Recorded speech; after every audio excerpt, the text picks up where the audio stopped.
Welcome everyone to today's live stream. Some No Man's Sky base building because I got that new base, and you know why not?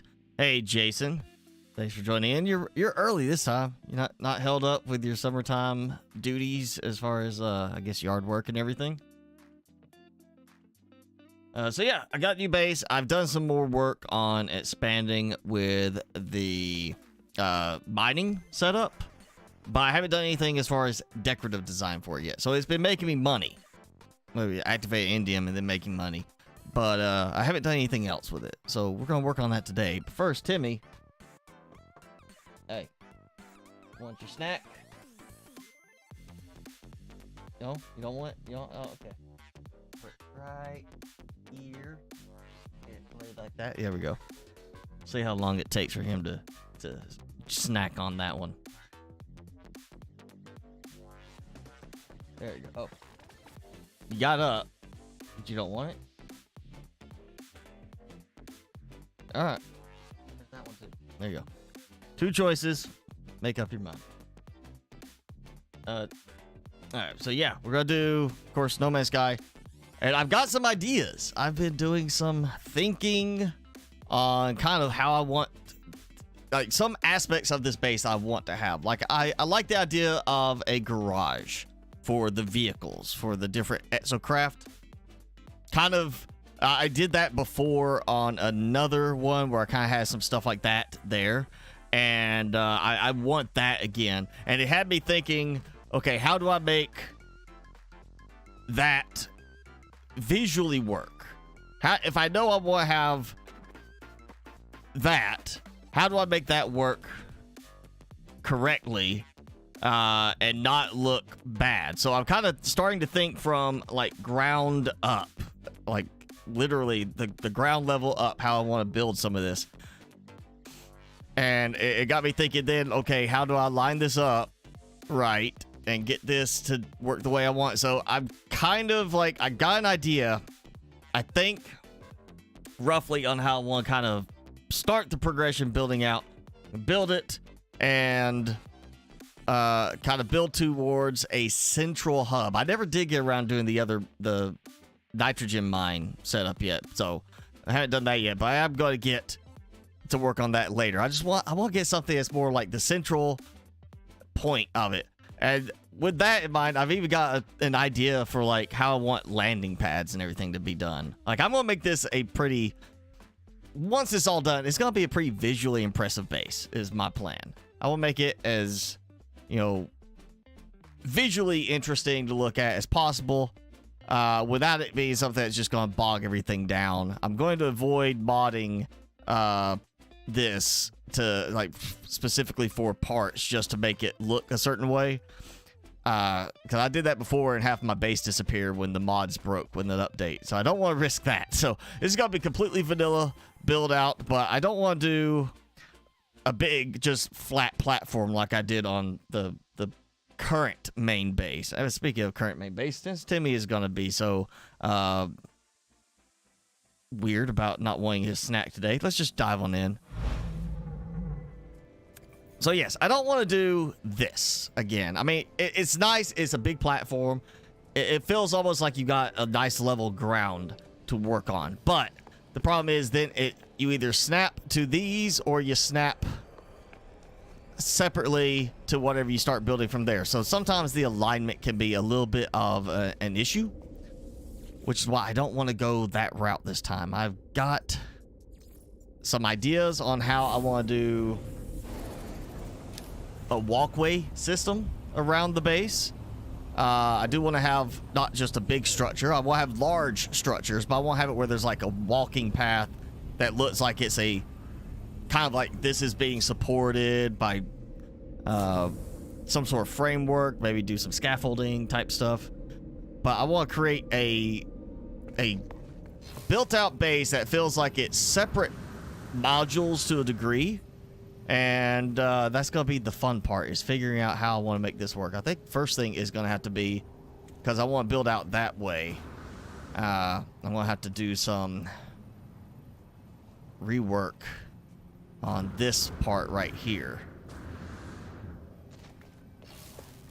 Yeah, so all right, yeah. We'll have to do that. So first things first.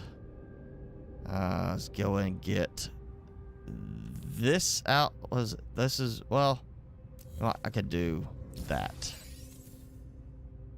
because of that.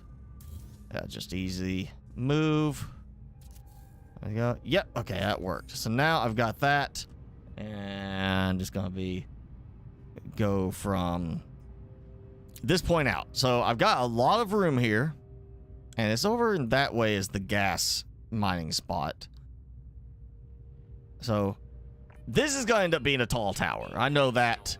I see. I've got my decoration. I forgot to do lights on the newest level, so I'll have to fix that.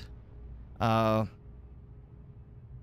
while this is kind of uneven terrain, I may be busting out the terrain manipulator and doing a lot of remodeling of the terrain itself with this. I kind of started thinking about the idea of building, like, where the garage assembly is, where that area is, building it into the terrain and clearing the terrain out from inside, and then having it where, like, the garage opens up on one side out to the rolling hills around, and then you have the rest of it kind of built inside of that terrain. And I'm trying to decide how I want to do this. Yeah, I looked for some ideas. I got some ideas, and I think there's some stuff I need to actually unlock too. There might be some stuff I still need to go and unlock because I didn't think I would need it.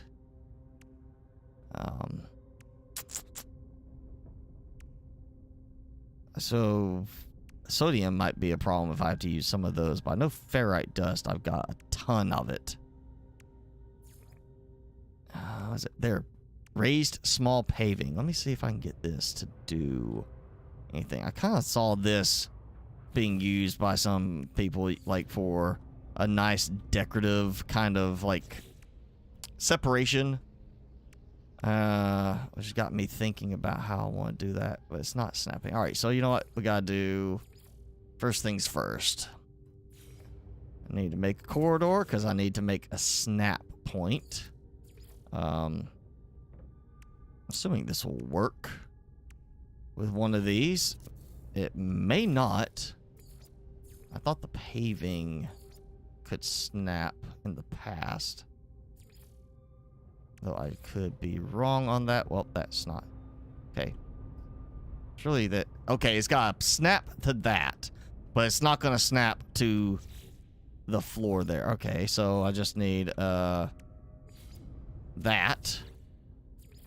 And now I can snap to that. And it gives me a skinnier option. And that's why it's not snapping, because it's not the same size. Okay. Let me think on this. You know, I got an option here. Sometimes you have to get creative just to get things to place the way you want. Oh, and I can't snap to that. Oh, great. So it snaps to the big panel, but not the small panel. Fine, we'll go like that. Yeah, okay. Let's just take that out. Honestly, I need it to go right up to, I think, there. Well, great. Okay.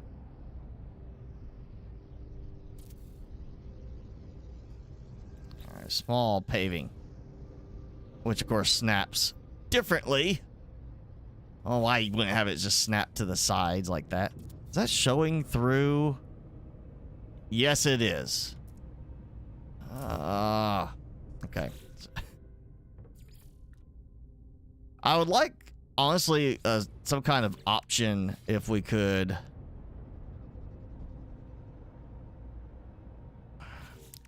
Like, set up favorites. Like, hey, this is what I want to use right now. Here's my favorites. Like, a toolbar at the bottom you can assign, like, with the way you got the, you know, the hotkeys for stuff. While you're building, have, like, 1 through 9. At the bottom, it shows you what it is, and you can assign to that, so you can hit 1 and have it automatically select that as an item to build so I could have this and the paving and just go back and forth. Hey, Felonious. Thanks for joining in. It's kind of, you know, as many pieces as we have to build in this, it's kind of surprising we don't actually have that option.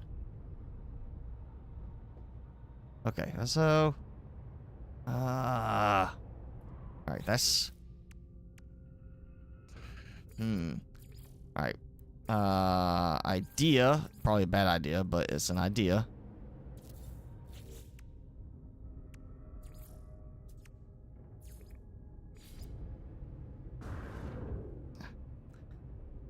So, well, yeah, it's not gonna snap on that. Okay, so, comes out.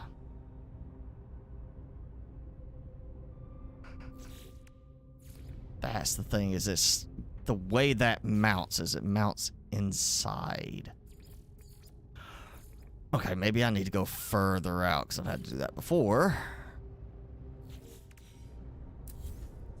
And then take that out. And now let's try this. So that gets a little bit further out. Okay, it's still not giving me the placement like I want. But question is, does it stick through? That works. That is not sticking through. That's the critical thing, is does it show up when you put in the door? Oh, now Timmy's leaving me. He even has snacks and he's like, forget this, I'm out of here. Okay. That is it. It doesn't look like it stick through to me. That looks like that's working. Hopefully that's working. And then we got, so I can just do this like that. Take that out. And then that should give me, yep, I could do this. So I've seen some use of this where it creates like the wall that you have like this, and so you're walking by and you've got this raised platform. But I've noticed it's the smaller type size, like it's a different fit to it than the big paving. Okay, so I'm gonna go out this way a bit. I don't think I like the raised paving like that, though it does give me something that might work. Let's see how this, that's not snapping. Of course that's not snapping. Why would it snap to anything? Trying to think. Oh, that, let's do that. Can I snap this at all? Well, it will line up against it. It's not snapping to it, but I can line it up. Okay, so if I takes that out, it's fine. So it gives, I mean, it's a railing and you get this polished black edging to it. I kind of like the idea of doing it the other way. Like rotate this. Okay, that's not, no. Rotate, what's the cycle axis, but not the, okay. So it's doing that. Oh God. Why this stuff can't just be, why you can't have stuff snap? Just like the way you want. Again, that, this would be great to have it snap a certain way. It almost looks like, it'd almost be great if it could snap to each other and you get like this double wide type look. Though I am kind of liking the polished black on it. This is, yeah, okay. I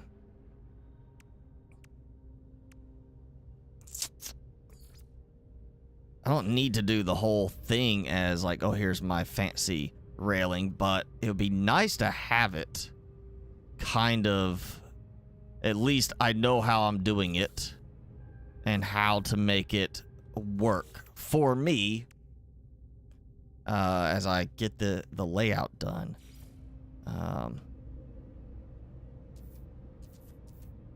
Yeah, it just rotates that way. Oh, no, not that. Why it can't just rotate a different way? Or, oh, well. I get down here. Nope, it targets the side. Like, okay, that's just... I'm open to suggestions on how to make this work, because I am kind of liking the way that looks. But I want to flip it so that the black shiny part is on this side, and the taller part sticks out. I just gotta figure out how to make that work. But that, I feel like that could look pretty neat, lining along this as a railing till you get to a point where you're like, okay, now I'm good. You know, I'm ready to, you know, branch off a different way. Okay, this has got to go out further. That's not far enough. I need to go out more.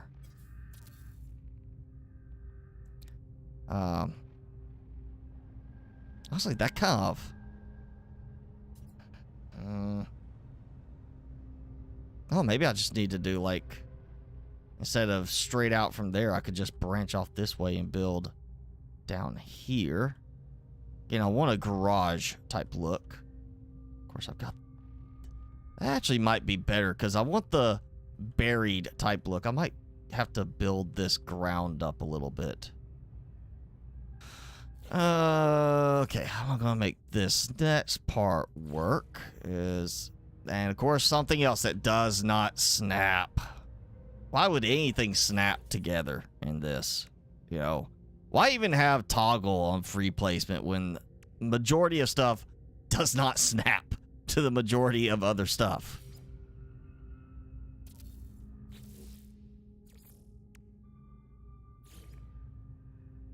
Like how that doesn't snap, I don't know. Why would that be something that should snap?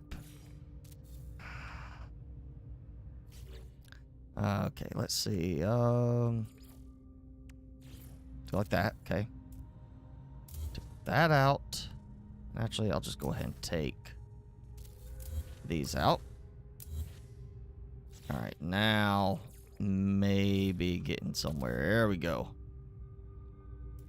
You know, went from the paving, snapping to the floor, snapping to the doorway, snapping to the corridor, to then snap to the cuboid room.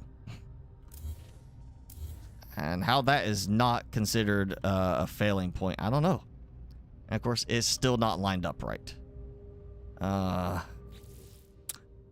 It may just not line up the way I want, because these are all different sizes. Is that... Nope, nope, nope. Not gonna go there. Okay. So what I'm thinking is a cuboid structure going down. Again, I want to make this kind of like a garage, you know, parking area that basically I need one side be completely open and the rest to be like a room. This may actually not be the best option for that because of open. It's not the best option. I can't make the open door that I want. So I'm going to have to go with these. Okay. Well, that does make placement a little bit easier. Let's go ahead and put these back.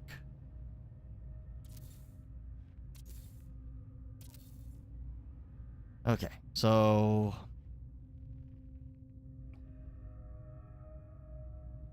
the garage doesn't have to be part of like a central tower structure. It just needs to be like an underground thing. And it feels like I want it to feel as though it's a support structure for something. So, you know what, we'll just go like this.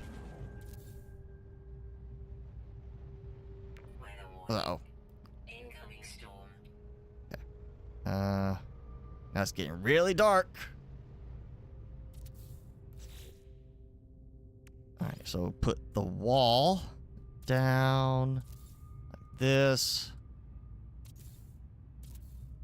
I found this time the wall seems to want to just place freely going down, but the thin walls are the ones that won't do that. You know, inconsistent design stuff. I don't get why some of this was implemented differently than, like, I mean, it's like, oh, that's the same thing pretty much, just a skinnier version, but let's make it work differently.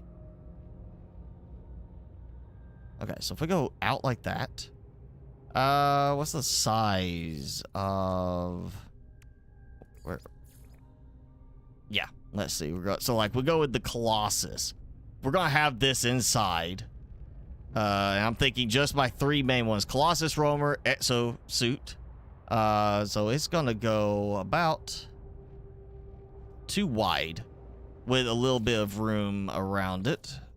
So it's gonna need, let's say like this. Go, you know, like that. A little bit of space. Then we got another one. Roamer. Okay. Kind of like that. And probably should go back a little bit more. Now, some of the ground doesn't go away. That's why I don't like building in the ground, but I'm going to this time. So create this open frame. That will go all the way back up.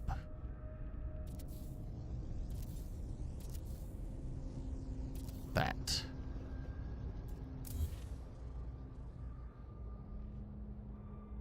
So from outside, it's not going to be the prettiest looking thing. I can put some lights and such on it. But point is, part of it is going to be buried. I can make like a ramp. It'd be great if it was like, it says ramp, but it's really stairs. It'd be great if it was actually a ramp. You know, looked like a ramp, flat ramp, but I can make a rooftop thing. That works well enough. I'll fill in that terrain right there. You know, that can work. So I'm actually gonna go ahead, go out this way. We'll take a look. Oh yeah, this be good. That lip right there is not nice. That it's like making me get hung up on it walking. So I hope that's not a problem. I would think the vehicles would be fine with that. Okay, come on, target.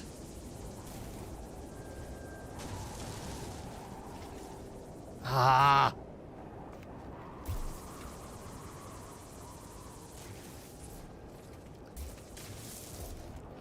I may just have to take some of this out and dig underneath to clear it out. So yeah, vehicle bay here. You come up from a spot that walks down on one side. Maybe have this side have like stairwell that comes down from a certain spot.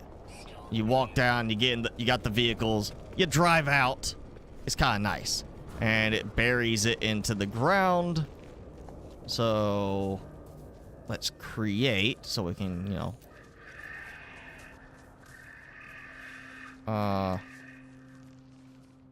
create terrain. Yeah, come on, target. I gotta move all those. I guess I do.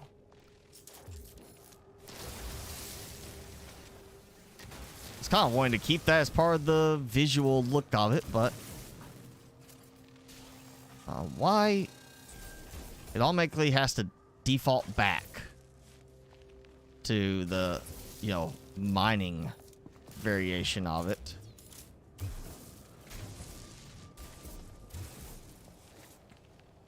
That just totally undid that.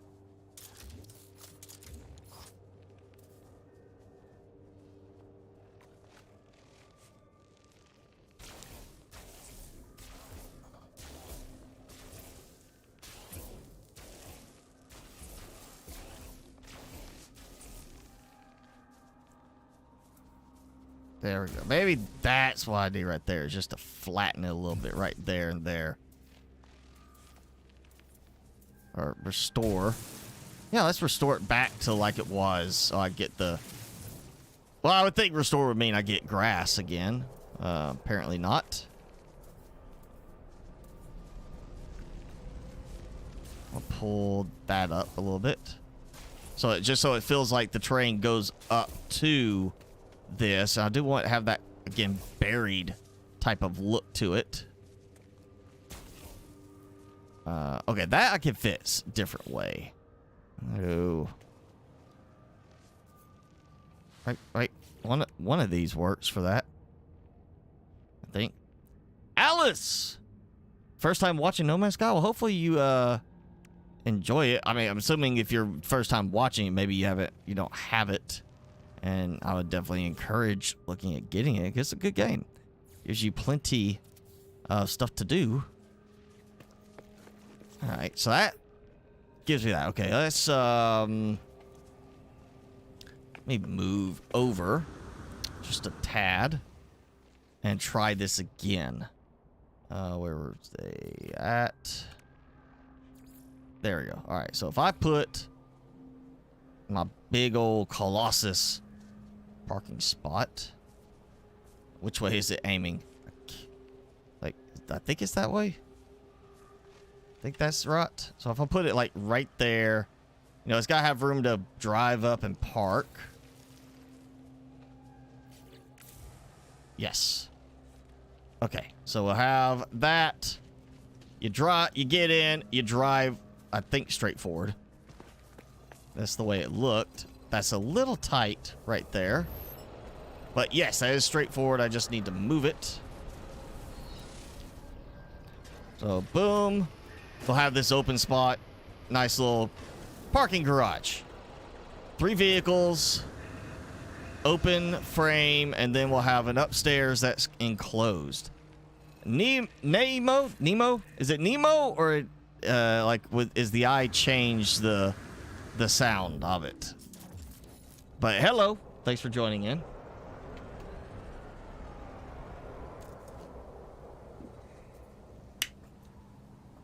That's gotta move. I gotta get that wiggled out a little bit from the wall. I thought I was leaving enough room, but I didn't. Okay, like that. Boom, there we go. So that gives me that. How far back do I need this to now go for that to look right? Oh, and I was gonna build... That's right, I'm gonna have to move this in further in a moment. I've got to get a... I need a way to walk down. And I'm not just gonna have this big open area, like just all open space. I'm gonna build, like, rooms. I want to build, like, a little, like... If that's the height I need there, then say, like, right around here, I'll start building in some rooms. And we'll have, like, another floor below that. And what I'm thinking for up here... is glass flooring. As once you come off the pavement, the paving part of it, all this will be glass, so you could see down into some of it. And then the same thing with that area. I just need to figure out how deep I need this to go. You know, I feel like that's a good spot right there, and I'm gonna have to just dig a bit. So let's see, that puts it 2 out this way, the middle one, and 2 out. That lines up. That gives a nice evenness feel to it. Except for, you know, not lining up with the pavement. So, you're a builder? Why use 9 pieces when one would do? I'm not sure which 9 you're talking about, because I'm filling in all this as I get this matched the way I want it to be. Alright, so that will be... Let's see, that... No, we need to go higher than that. So that will be the lowest level right there. So that will have... Just because I feel like I do want to have a look down. Go across like that. And... pop that way. All right, so that gives me... That's room for 2 floors right there. One where I can walk down into it, like from here, I think. And then... Because that's too high, and then I'll have 2 high there. So 2 levels, and then the garage below. So now I can start... well, hang on. Let me... Just so I don't mess up the terrain more than I have to. I need it to... Yes, do like that. And like that. So... Yes, do that. Targeting there, and then down we go. So we get the buried looking structure. Or structure that's buried in. Oh, and I did not. I did not fill in the flooring yet. So let me do that real quick. That way I at least... Some of it will go away with the flooring. Or it used to do that. Where's... Okay, I have... Is that not where I have flooring already placed? Yep, so, okay. There we go. And one more on each side. That gives me my backmost part. Yes, there we go. Yeah, this worked fine. Boom, like that. Yes! Okay, starting to take shape a bit. Oh. A little extra dirt I didn't need there.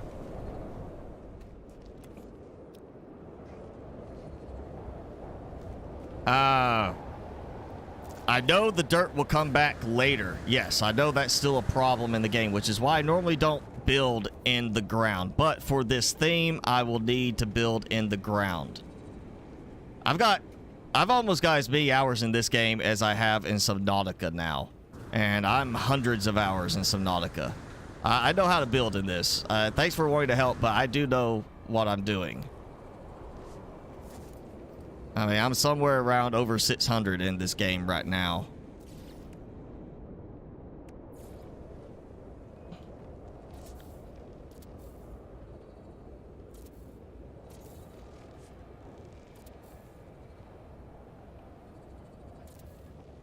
And it doesn't take, unless they've changed it in a recent update, it doesn't take 3 days. It takes longer than that, because I've got one base I built, one of my first bases I ever built took like a month or more of gameplay before it ever glitched again. It was only after an update that it ever did that. And then it still did not glitch again until after the next update. So I'm not sure where the 3 days is coming from, unless that is a change because of updates, because it's never been that fast on my builds.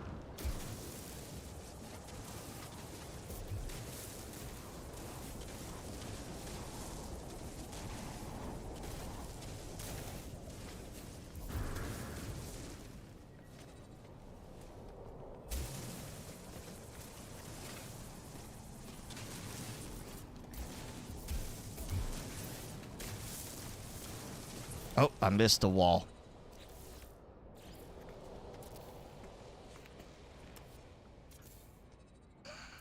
And got a wall I did not mean to place.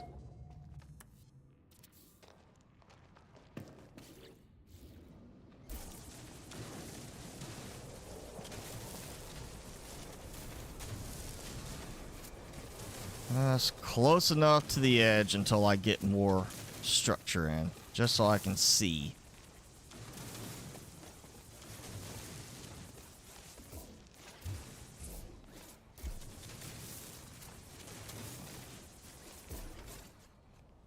And yeah, a little more.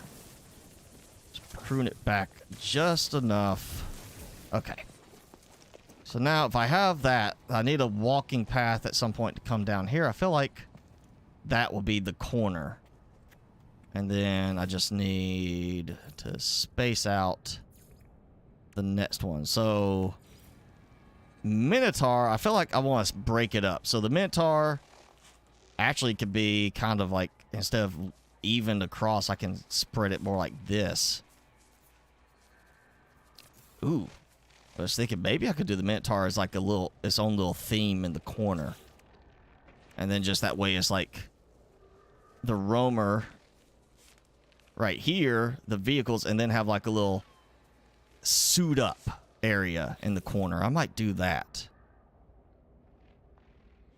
And then that's all I need for this. I'll need the other vehicles.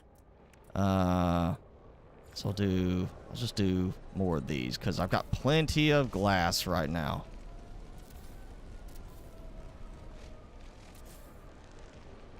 Just put out the floor.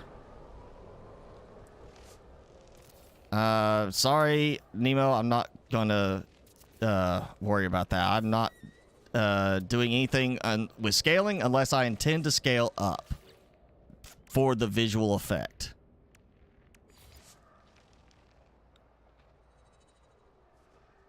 Oh, and okay, that's good enough because I'm gonna add some windows to the outside on this once I get the rooms started. So that gives me, yeah, that's a pretty decent amount. I feel like that is enough room right there. I mean, the big one is the Colossus. Then I'll have the roamer, and I could just do a little bit in the back corner. Let's go. Let's see. That's 7 right now. I think 9 should be enough on the depth.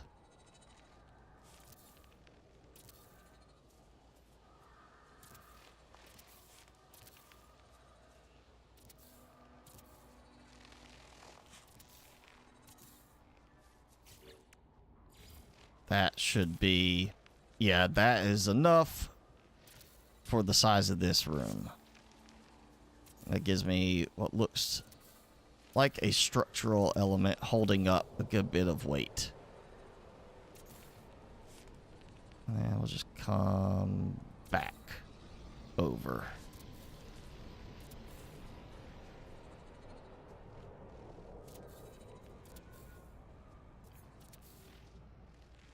That.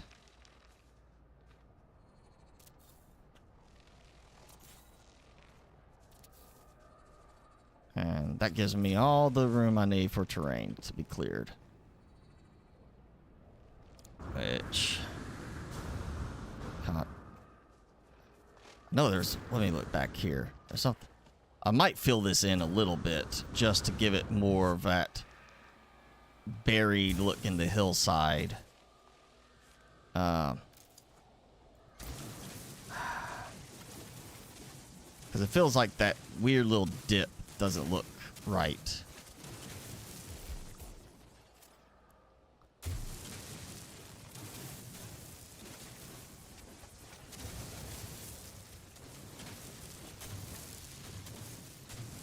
Nemo, again, I know what you're talking about. I'm just not going to use it because I don't want to use it. That's just not the visual I want.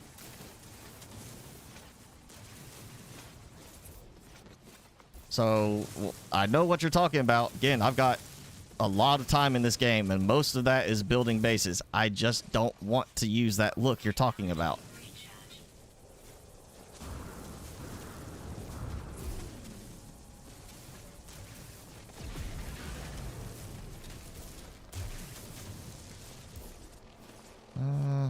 Now let me get some of these pieces out.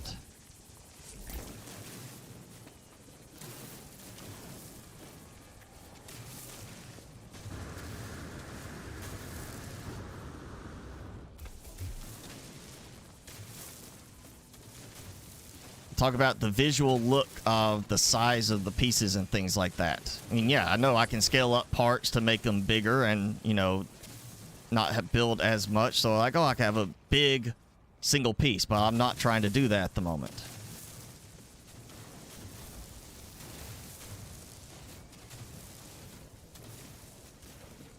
There's, you know, building like one of these, having a larger glass plate in the middle. If that's what you want it to look like, you can do that. But I'm not doing that at the moment.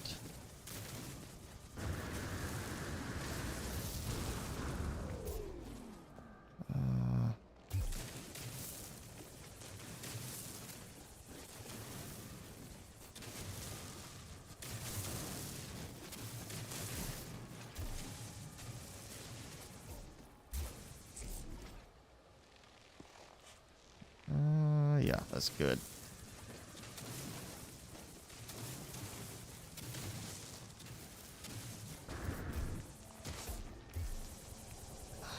Still gonna get stuck with some of those pieces. So I may have to remove and dig out just a little bit underneath.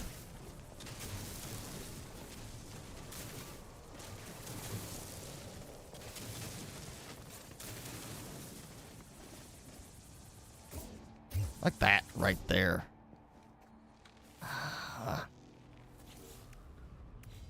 Pop that out.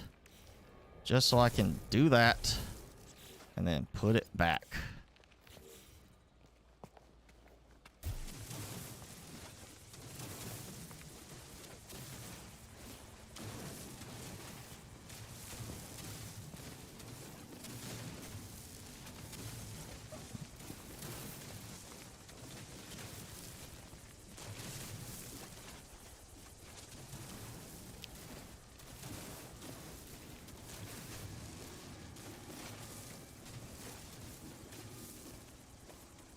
And again.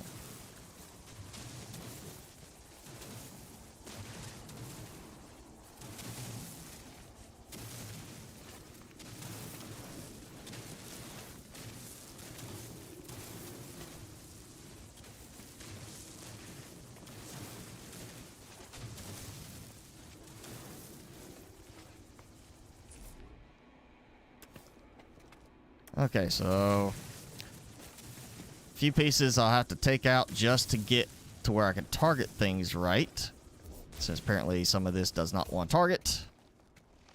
So I still don't get, I get why, you know, you don't want to make it too easy to mine out resource deposits.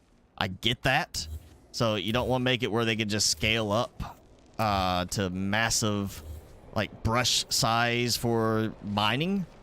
That's why I'm surprised they didn't do like other games where it's like, yeah, mining and then removal for cosmetic reasons is treated differently.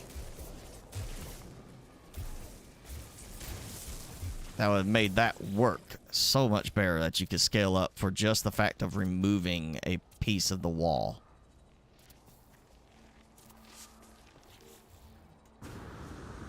And I gotta get the ramp part going. Actually, I'll leave that. That's fine. Have a little bit of the train come right up to it. Except for that, we'll have to level that out. Which I should just be able to go boom. Take that back out. Oh, no, that's right. Regenerates some stuff. Okay. So that gives me the room I want. I'm going to take that out. And, oh, why did it remove that and then restore that?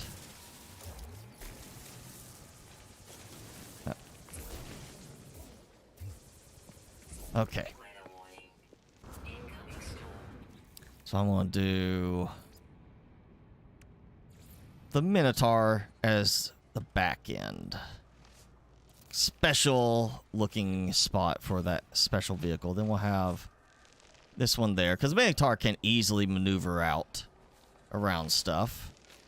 So that gives me my layout for those. And now I just need to separate the flooring out.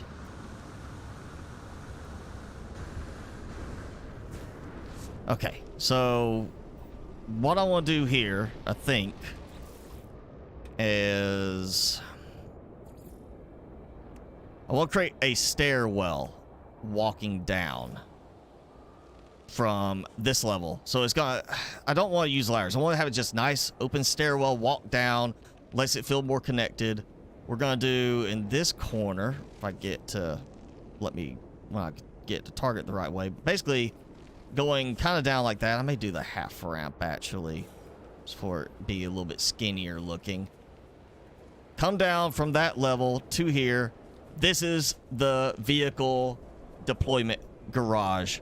Open to the air, and then come up the ladder, or up the stairs, into an enclosed room, which will, nice view looking down, into another floor, nice view looking down, and then top side here, which I might still do the same thing where I put glass panels on top. That way, it's gone. I was thinking about making a big tower here, but I want to break up that look. I want to have some contrast. So lower area that you'll walk over top of, going into other areas where I'll have like a tall tower, because this is going to end up being a really tall tower once I get to the point that I just rip out the other Indium base. Yeah, so that works for that. So now, how I'm gonna do this? I just take some of this out. Just do like that. And I just need rotating staircase. Oh, yeah, like a rotating staircase to work. Kind of like that. Well, if I get to target the lower floor. That. Right there. Okay. And again, targeting can always be a problem. Wish they would fix this sort of thing.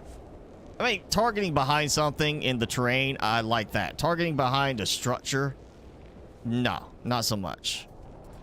I mean, it's my structure. I want to target the wall, not 18 things behind the wall.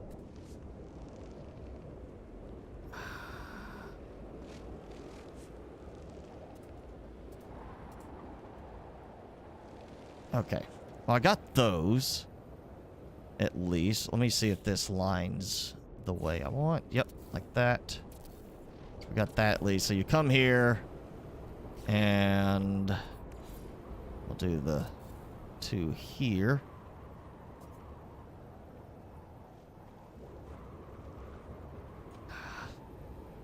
There. To walk down to the lower level. Just need, well, you know what, maybe I could do that and get the ramp to play nicer. Come on, come on. There we go. Alright, so you come down, you got a little side step here. That's fine. I can make that work. And what I was trying earlier with the flat panel, it's not going to be the same cosmetic for it, but I think it'll give that nice little look right there because of the black as you come around. So I want to try this. Now I got around that instead of having to delete the floors. There we go. We got this basically a railing going down. Okay, so there goes that. Now, layout for this floor. I've got to think how I want this. I don't even know if I need to do two separate floors here. This is a big room. So I almost feel like I want to do something instead of doing, because this is enough room for two separate floors here. Because I got 1, 2, 3, 4. So I could do 2 high on each floor. Separate floors. But that's a big area for that. What if I do like half? Like one floor and then another floor half of the length, and then on this side maybe keep it as like like a single floor. I don't know why I would have like an open gap just to have like, oh yeah, you got this level right here, but then all this stuff is wide open. That's you know what? I think I'm gonna do. I'll make this kind of like a production floor, maybe, because it's closest to the vehicles. And then I might leave part of this open actually, as like a open air walkout for some of it. I just get the rest of the walls built. And then I'll decide how I want to do this. That. And I think what I'll do is I'm going to just pave over this. So it'll keep that look of the pavement right here, just going over top of my flooring. Because of how that's going. Oh, actually, yeah, let me look and see how this is going to work. It's going to give me a problem with that paving. I may have to raise the paving up. Come on, come on. Sometimes you gotta try to coerce it into targeting where you want. Or I could just overlap it, I guess. Not really a fan of that aspect. But I guess I can do it that way. I just want the paving to give that walkway look to it. And then I'm going to do something with... I want to do... Maybe not every single part of this, but I'm thinking of doing some glass flooring for that. Kind of want it to... I want it to be like just an open platform like that. I want it to have like a look almost of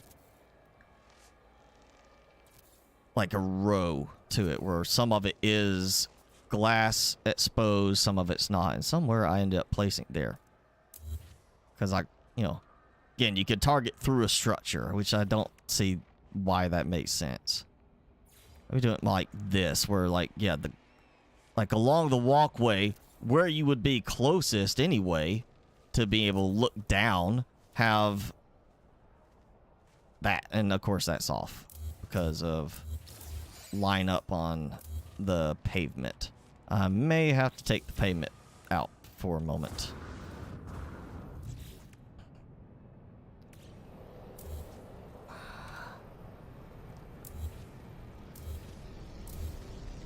And of course I still have that problem there.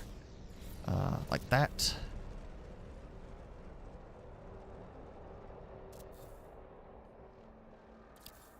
And yeah, just do the glass frame as it walks along, but not do the whole length. Just kind of the central part. Not there. Just doing like that. Which gives that separation. So as you're walking along, you kind of look down. You get a little view inside of the floor space of the room below.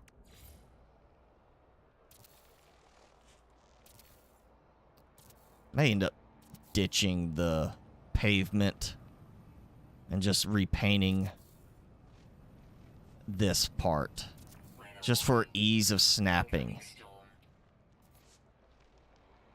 Yeah, like that. That gives me a room that also kind of just, well, I mean, if I can make it work, I'll make it work with the pavement.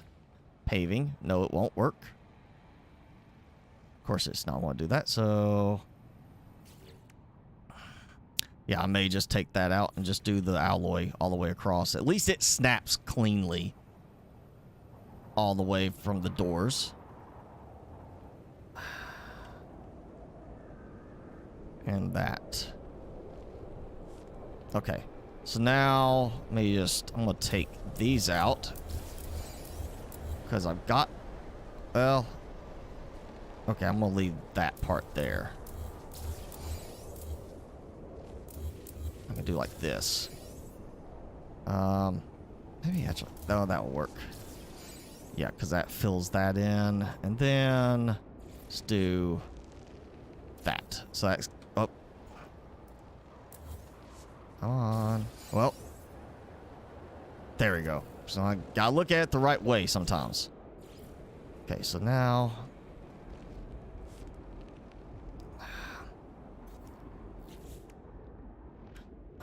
What's I want to do? I just wish you had like just a plain glass, like not even framed, just entirely glass panel. Like the flooring, like it's just glass flooring that can be resized to whatever you want within the size of the snapping points. Like just here's a blank floor, here's a blank glass, size it to match this snapping point, and then you're fine. I feel like that should be like a generic thing in this. When some of the Minotaurs gonna land on the roof. Oh yeah, that is a possible issue because it does drop down. The other ones just spawn in. The Minotaurs gotta drop in for some, reason. You gotta make one thing look fancy compared to the others. Oh, no, it doesn't. At least not at this height. So, oh, you gave me an excuse now for having one side open to higher up on that level instead of being a completely enclosed room all the way across because, well, you got the height clearance there. That we might need to test the jump jets on the Minotaur. And it honestly does stand surprisingly a little taller than the Minotaur, or the Colossus does.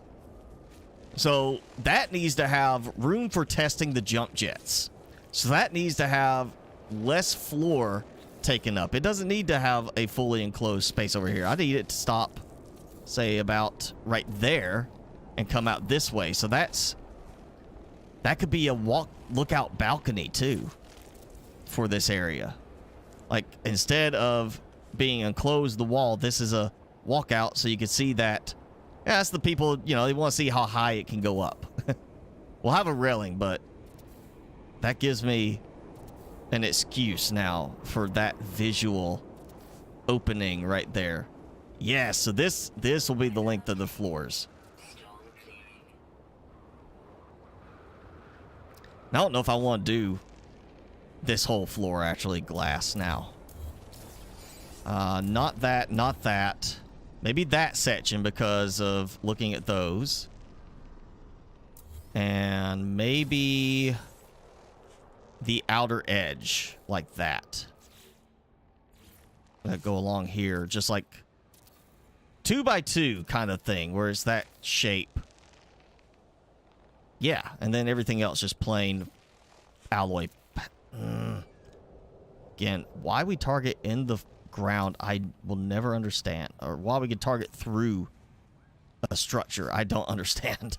I really don't. Like, I can't see that, but I can target something there. And somehow, I've got something in the ground. There it is. And I don't remember any other games where I can say, I'm going to X-ray vision while I'm building to target through a wall. I don't get why that was an idea for this game. Okay. And now I need a nice railing. How I want to do the railing. I kind of like the decorative look of that a little bit better. It's a little short piece, but got that versus, I mean, same thing, but the cap look to it is, it's more spread out instead of more compact. Though again, it is a case of, parts. It would be helpful just to cut down a little bit on that. The railing doesn't have to be that elaborate. I'll just go this route. Actually, I can spice it up a bit by doing some alternating parts like that.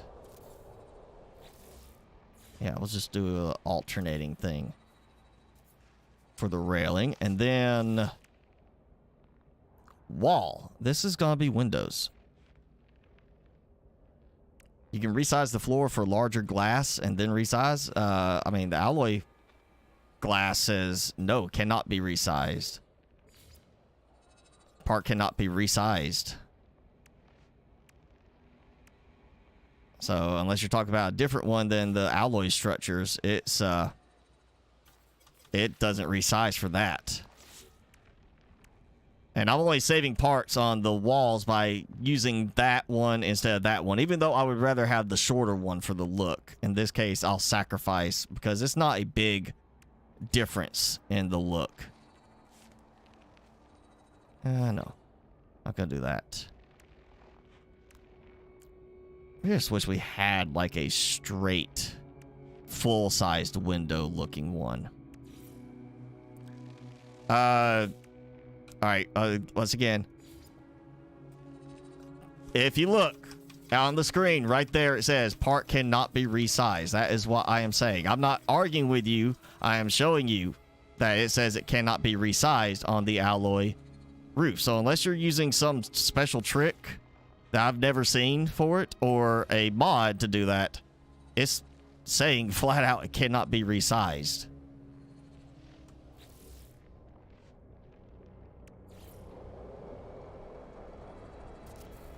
Sure that's facing right. Yep. Okay, and then I'll just do that one. Like that. So we get some windows. Of course, the height level that somebody's gonna actually be able to see out of them.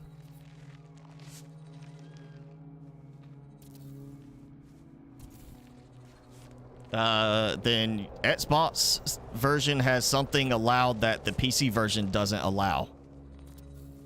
That's the difference, because I'm on PC and it is part cannot be resized for the alloy walls or any of these. Part cannot be resized for timber frame panel.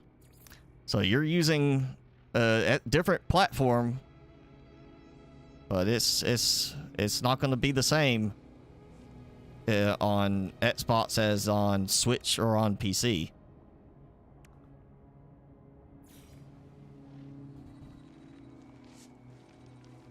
Let's go ahead and do these.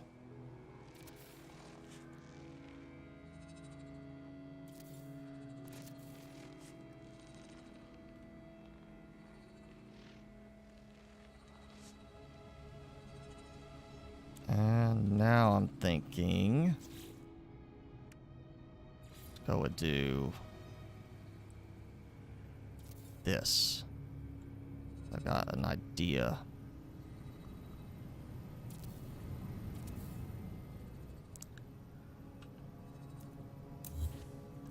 Take that out for a door. Should be part of the interior flooring here.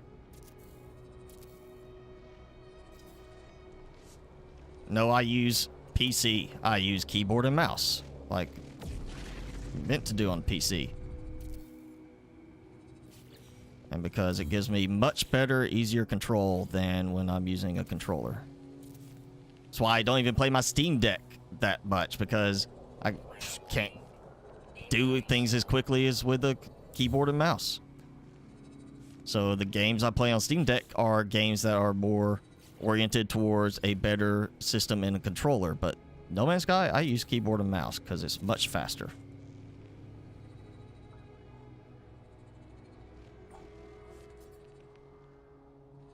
Okay, like that. And then I'm going to do the same. I think I'll just do the same window design here.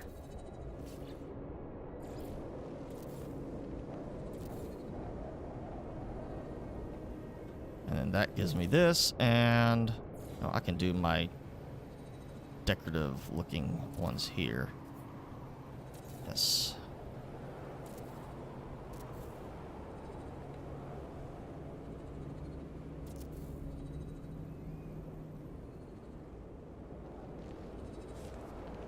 Alright, so I've got that. Now it's how do I want to set up the entrance here to get inside?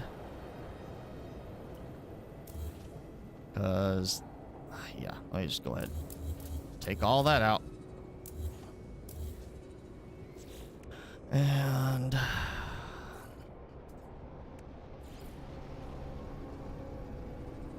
oh, yeah, I did the door already on that, so, okay. Then that should be fine.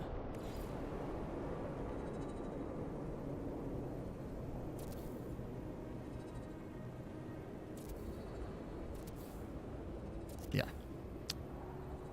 Well, so now that's not lined up because of what I did with... ah, because what I did with the paving. The paving threw off the alignment. I should have just stuck with this the whole way. Now that's not going to line up the same as the rest of this. So this will all get changed out to something. I'm going to do something different there anyway. Oh, that's frustrating.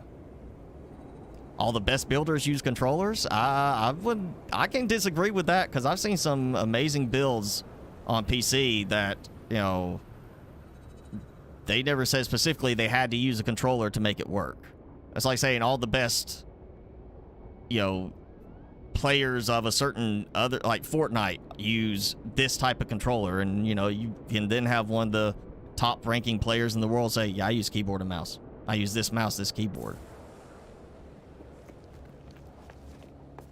I have never seen anybody specifically say they had to have a controller to make something work in this game. Now, in the Xbox, sure, you have to have the Xbox controller, and I've heard of people using a specific different controller to make like a certain cheat work in a game, but it's not for No Man's Sky.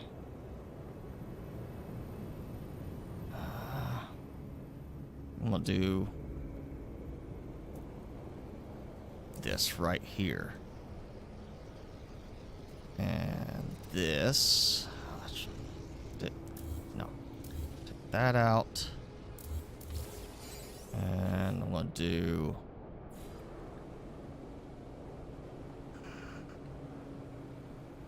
well, I still need a ramp going down. So, I'm just going to do it. Let me think. I'll do this. Go like that.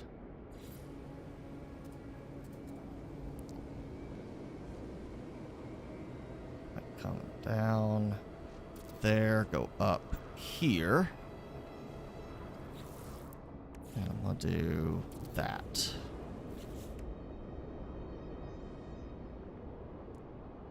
Glitching is easier than controllers.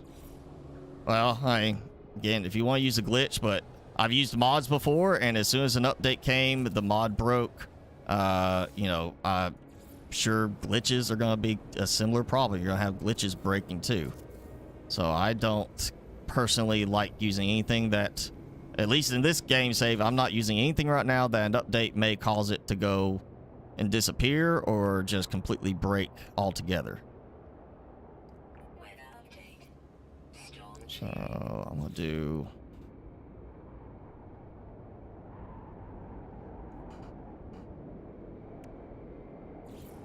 do it like this.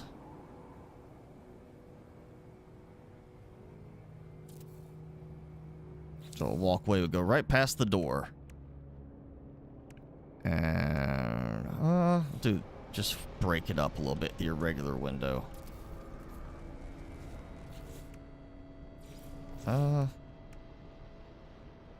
Actually, I'm gonna take that out because I like the slick straight through look. And so outside, make it kind of stick out a little bit, so that it gives kind of a, it's not a straight panel.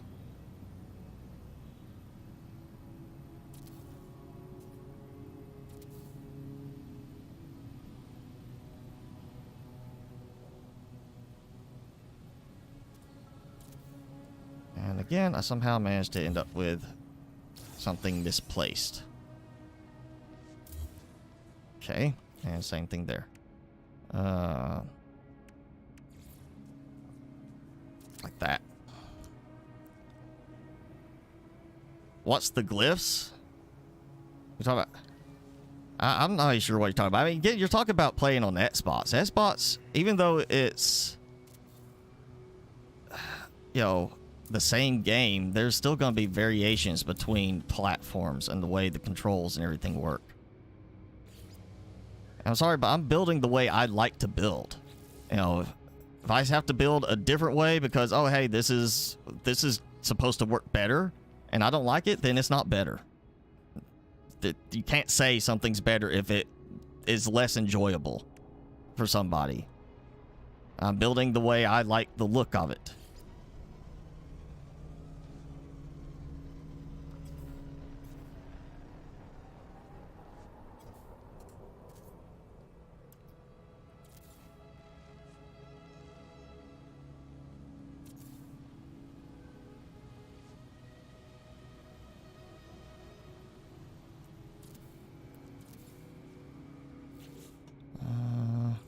That.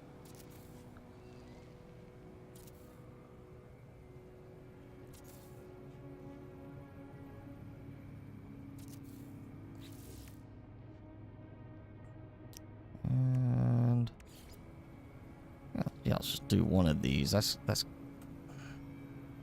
well, no, because still that little how do you get up there look to it.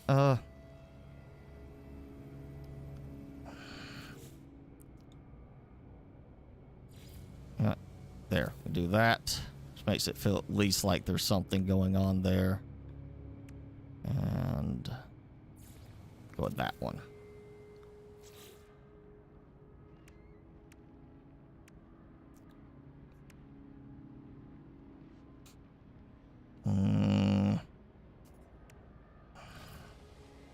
Let's go with those.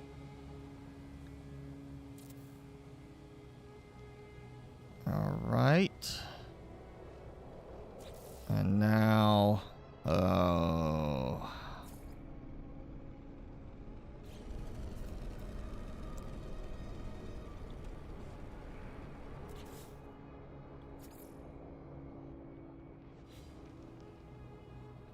Try to decide if I want to actually do anything special on these.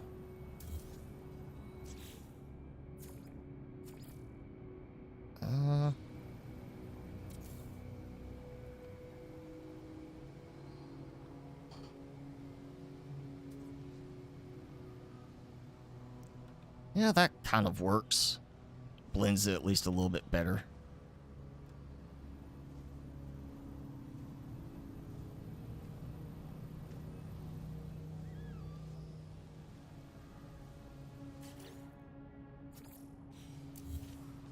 Oh.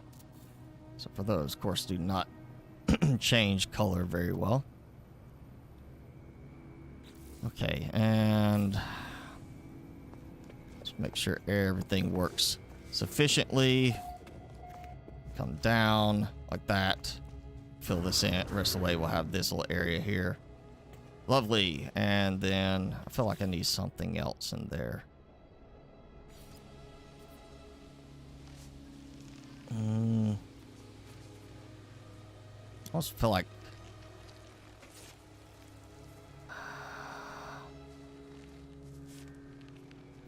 ooh, I know what I want to do. Think. It'd be great if I could invert that upside down.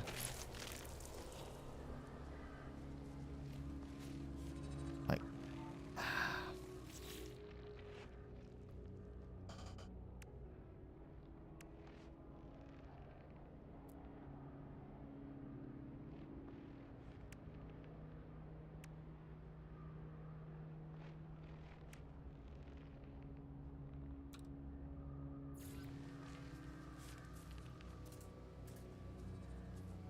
all right, at least that kind of helps with that. Nima, I know you're not trolling me, but, you know, the bases you're talking about in the anomaly, the ones that are community spotlight, 90% of those I see, I'm like, that's just, it's okay. You got a lot of parts there and you got a lot of stuff in place, but a lot of them I would see, I'm never impressed by. I never see them being something I'm like, oh man, look at how amazing that looks. I wish I could build like that. Most of them are like, you know, like, here's a robot looking base. I'm not impressed by that. Okay, you made a robot. It still doesn't do very much. It doesn't really do anything. The bases I see that are most impressive don't use that sort of look to them. And those are the ones I see on, like, Reddit and places like that that never make, for some reason, the community spotlight, even though they are absolutely far more impressive than a lot of the ones I see on the community spotlight.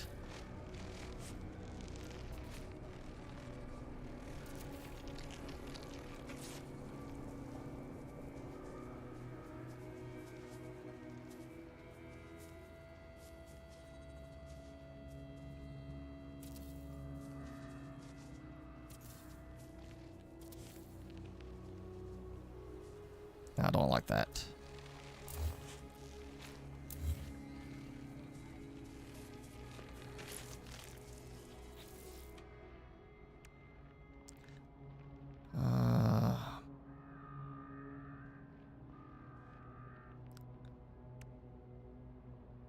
Still just need a, feels like something for like vertical support kind of thing.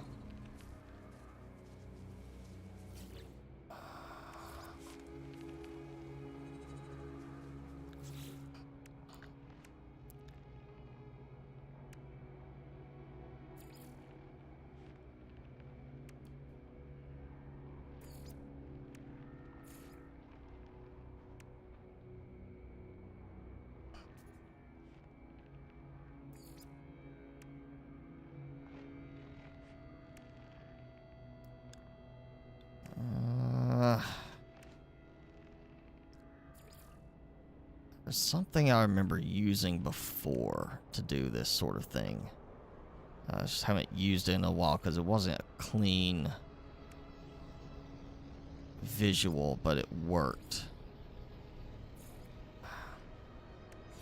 Oh, maybe I'll just throw the sign on up here and just leave it like that.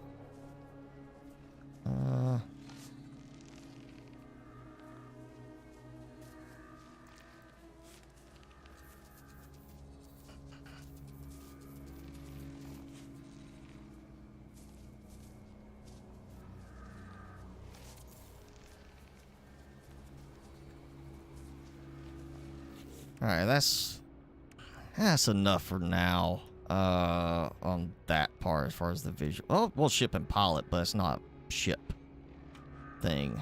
I'll save that for the tower, the landing tower. I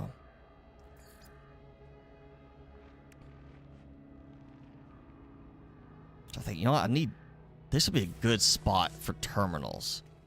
As like the, or at least one, maybe the science terminal in here. I still need to build a walkway down to here from that floor. So I'm gonna, I don't know if I will actually leave all of it open.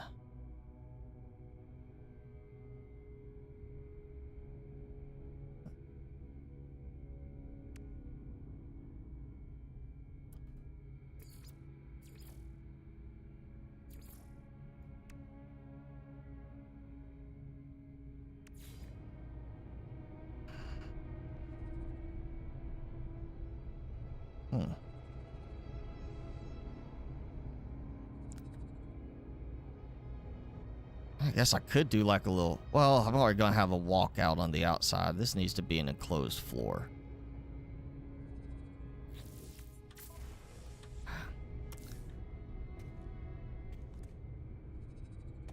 As I just replicate it in the corner the same way.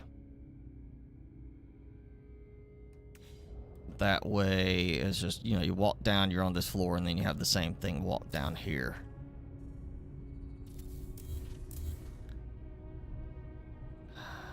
And that gets you into here, and then that creates a similar walk down to there. It's not the same lineup, but it is similar. I may actually move that over. That. Jason, you're back. I guess you got to a stopping point in your, was it yard work said you had to do?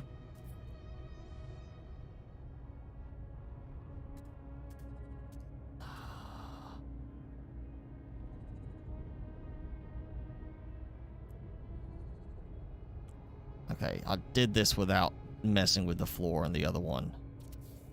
But it can certainly work on this one. I just target conveniently the right spot. Or is that something to do with the... Oh no, it's not a glass floor there, so that shouldn't have anything to do it. I don't know why this is still so messy compared to other games for doing simple stuff like this. I mean, it's only been how many years now that they've been continuing to fix things on it, and they still haven't fixed that sort of thing?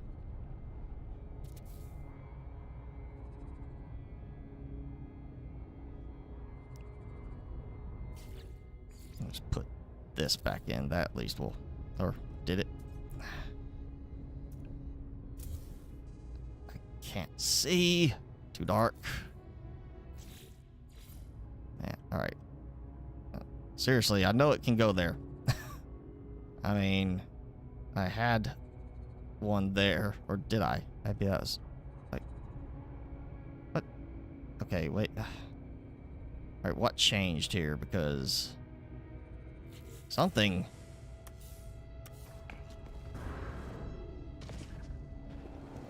Because this was placed where I could walk. Yeah, I could walk down. So why is it? All right, give me the placement for that. Like, there's nothing obstructing that. I have to just free place it.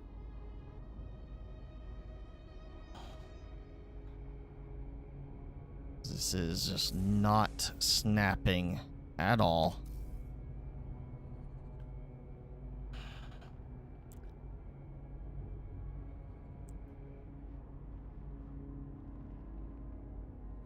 Alright, fine. I'll just come back to it after I get this part finished. I mean, only supposed to snap like that does to, you know, existing piece.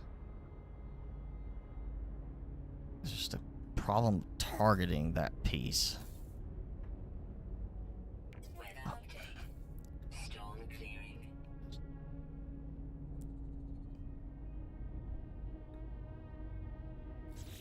All right, that's...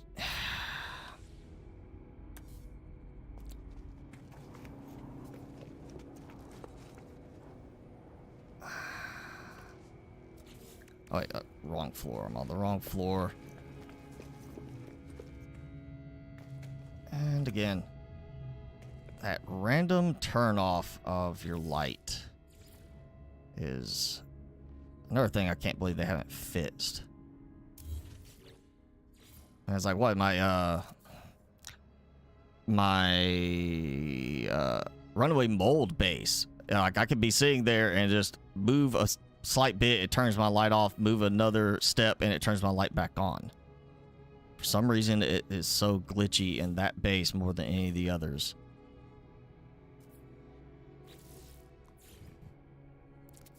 Okay, so we're gonna go with this.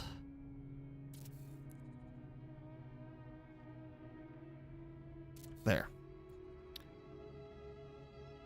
And yeah, I'll just, you know, I might just actually stagger this another layer back. So this one will sit here. And I just do, I don't know, maybe I will build all the way across on this. Just have the lower part open. I just to test it, because I don't think it should be a problem with that height. but you never know. I have had it. I mean, I had it this high at least at the other. It is this high at least at the air base, and it just randomly will have the Minotaur land inside the other base, inside my structure, and then the next time I teleport in, the Minotaur lands on its pad like it's supposed to.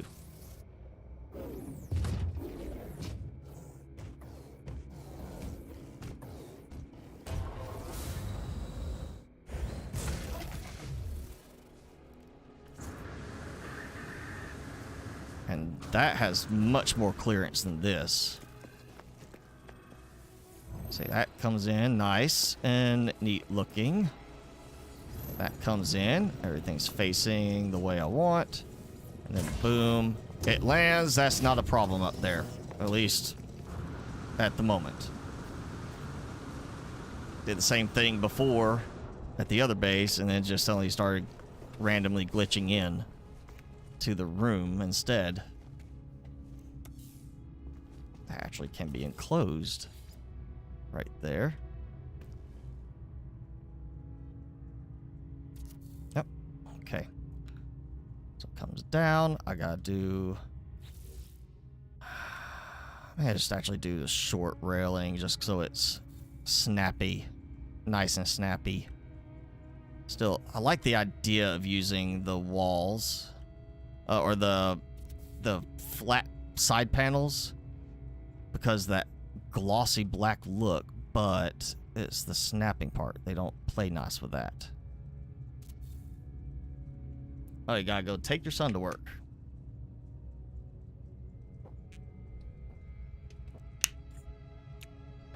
No Man's Sky and PVSR2? No, I have not.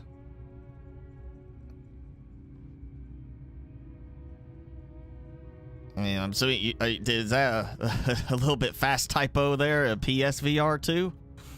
Talk about the like doing the VR mode. I don't do VR games. I would like to, but I'm not gonna play a game that's just headset and then I'm sitting there. If I'm gonna play a game with a headset, I need to walk around. I want a game. A VR game like where I can actually move around like I'm in the space.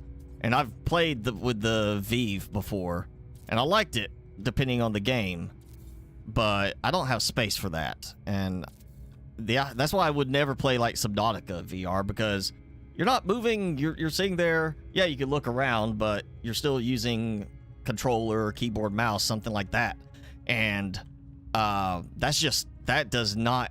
That takes away from the engagement for me, because like, okay, I got to turn my head now, but I'm still bound to like a controller in my hand instead of to move, instead of just, oh, let me kind of reach over here, do this. When you're just using a controller still, that kind of takes it away. But no, I don't play VR just because, especially on a live stream, I'm not going to do a VR because there's no really clean way to interact with like chat and stuff to keep it going.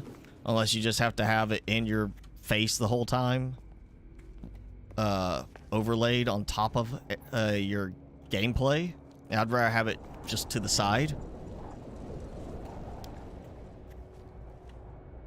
Okay. So, almost getting close to daytime.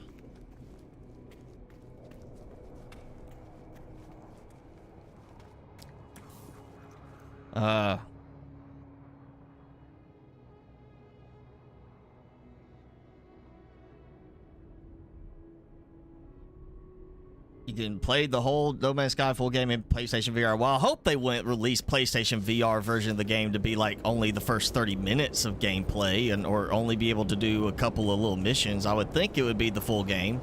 But yeah, I don't play VR, because if it's VR, it's got to be as interactive as possible, and interactive with keyboard, mouse, handheld controller, whatever like that. If I'm just playing with gamepad, then it's less interactive having a thing shoved over my face than just being able to still look around. Now, you look at like the new Apple augmented reality stuff. If they could do something like that where I can have the game showing like it's on a big projector screen, and then choose to spread it to being in the VR mode in one seamless move.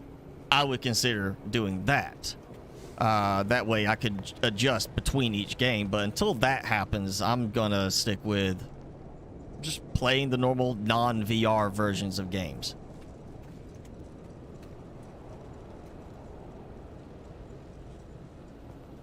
VR is... Right now, VR, even as much as they've improved on some of the games, the way it has to be set up and works to me still feels too much faddish. It's too much like, oh, it's the fad. It's not polished. It's not at all polished right now.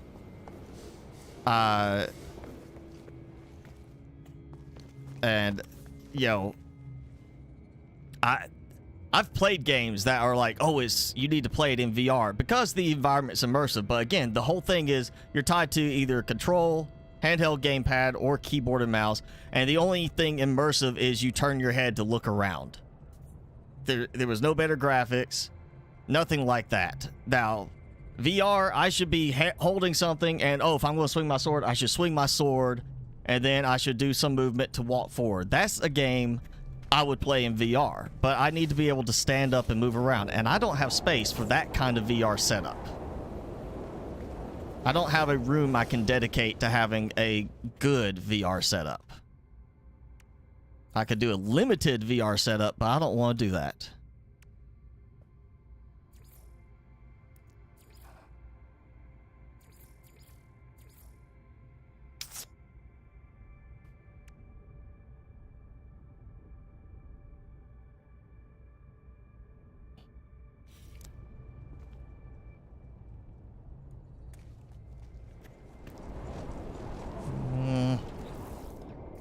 This is going to go into sections because I do not need this big of a room right here. This can be broken down into different spaces. I think how I want to do.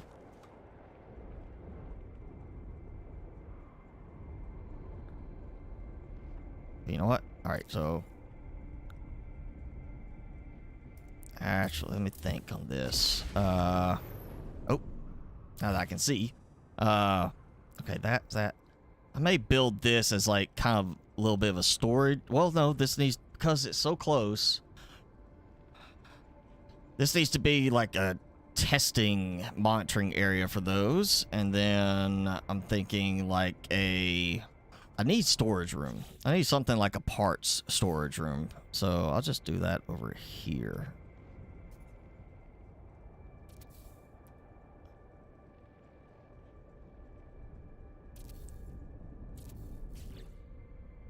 I'm thinking almost like I want to do that one, but at the same time,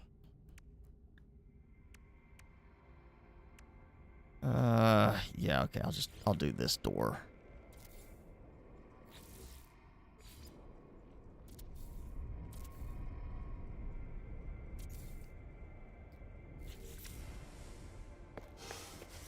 All right, so a storage room. Kind of feel like I want to make this sort of just the common room, bigger area, common room, some lounge stuff, because I got this so we can go outside, kind of look around. They actually throw like a little rooftop thing over it. And yeah, that would give me that. So then this, oh, you know what? 2 storage areas. One's a secure storage room. And then one area is going to be like a just, it's storage, but you don't, well, I'm going to take those back out actually. But yeah, just a general storage area.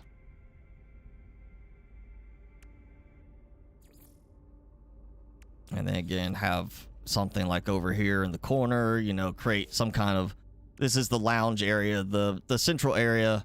Come here. As you come in, maybe lockers, you know, work lockers. Like you come in, put your stuff in your locker. the, you know, the lounge, break room area, got that, and then, you know, have this right here. Oh yeah, locker thing could go right there, actually. Have this as like the employee, space employee lockers. Again, I still wish like you could do with some games where the snapping actually applies to most of the items. Like this should snap to the wall instead of trying to go into the wall and then be able to snap beside them. Yeah. Like Subnautica, you know, thank you, Prime Sonic, for, you know, everything you did with the modding community originally. You know, the Snap Builder mod for Subnautica made it so much easier to put things in place and get things lined up nicely. And I don't know why it takes a modder to come up with the idea of like, yeah, you need to have better snapping for the base building stuff. Because it seems to be in a lot of games we end up with that.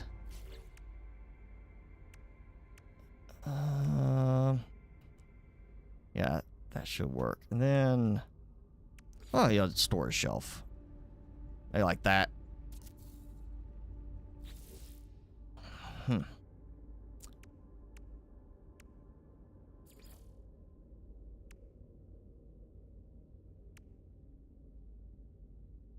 I think I'm just going to end up having to use these since the other lights shine so poorly.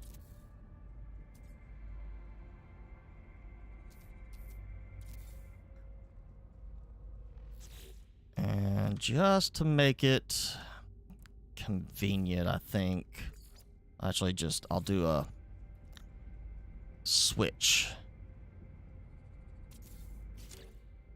So input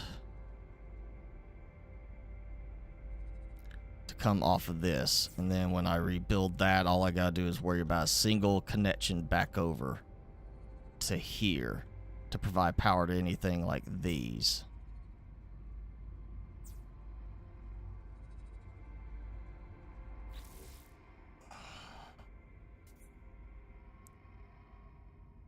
Lightbox wire glitch. Talk about that bots. Create a snap point. Yeah, I still don't know why we even got the light bots in the game. That is one of the dumbest additions I've seen to the game, personally. As far as visuals, I mean, create a light floor, sure. Give me a little light panel, like flooring, but why the bots? Like, there's other ways it could have been done. Is what I'm saying. There's better ways it could have been done. Let me think, because yeah, let's do. Go ahead and get this in the corner while I'm thinking about it.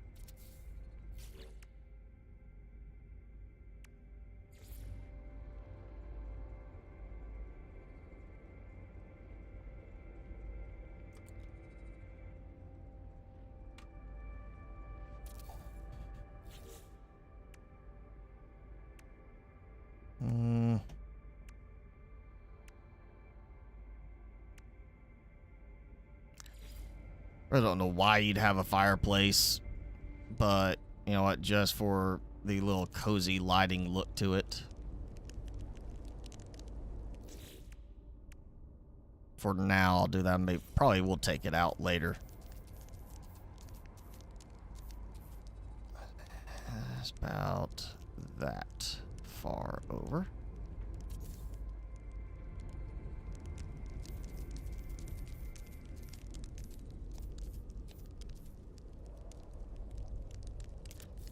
And then, because I don't want to just keep sticking that stuff out, do...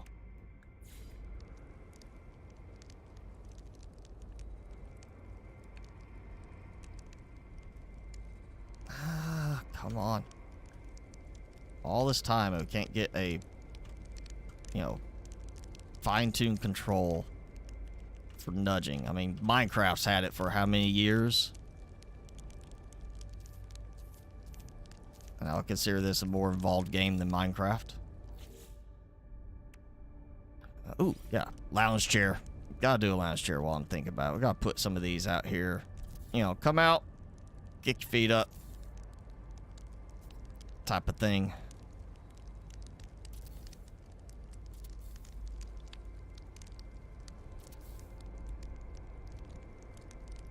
That's the smoker's lounge. You know, no smoking inside.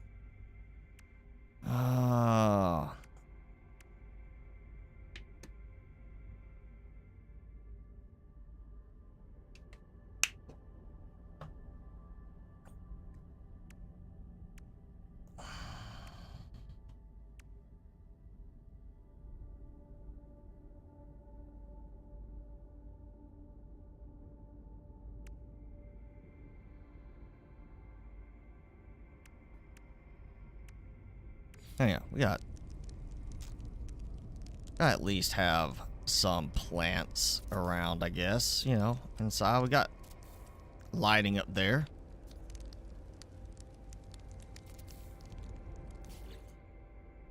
And what plant I would like to use for this sort of thing?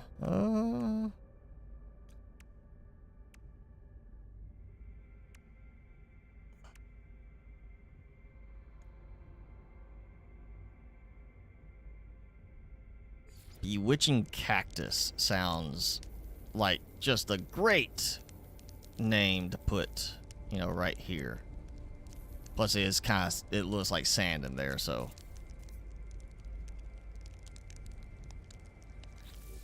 Oh, a little succulent tree. But it's a succulent, so like house succulent, we're gonna do it like that. Much smaller. Yeah, might as well. Another tree, umbrella tree.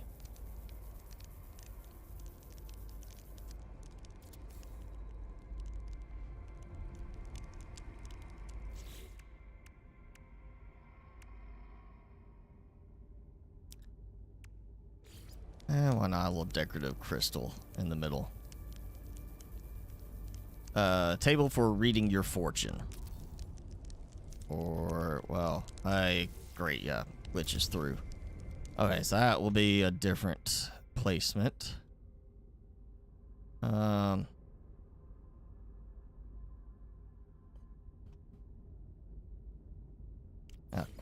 Quiet crystal.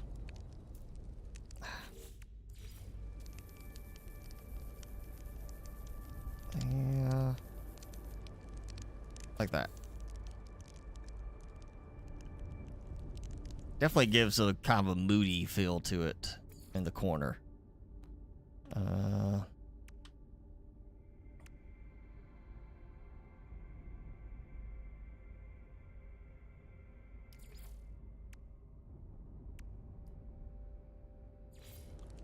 I know it's a box, but for now it is going to be an end table.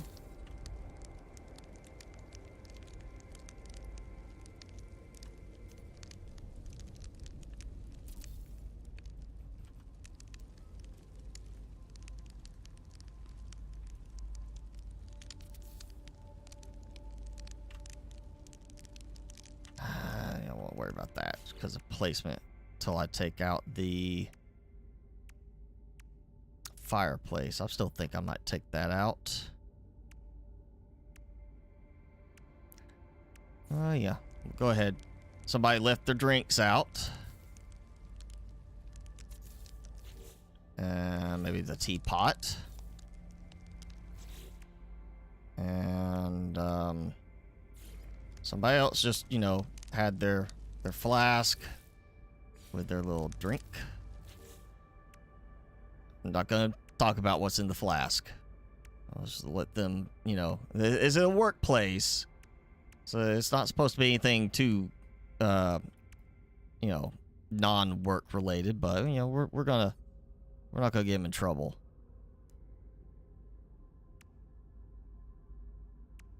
What else? What do we? would be good for this? Oh. You know what? Why not?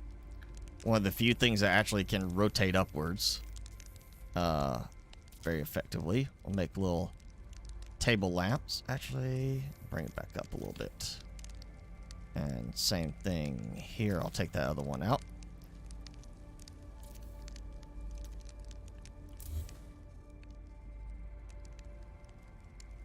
Yeah, kind of nice mood lighting for everything. And yeah.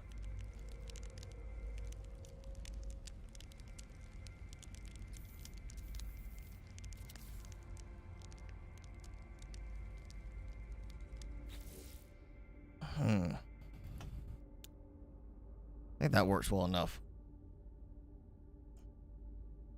Build a circle? Why would I need to build a circle?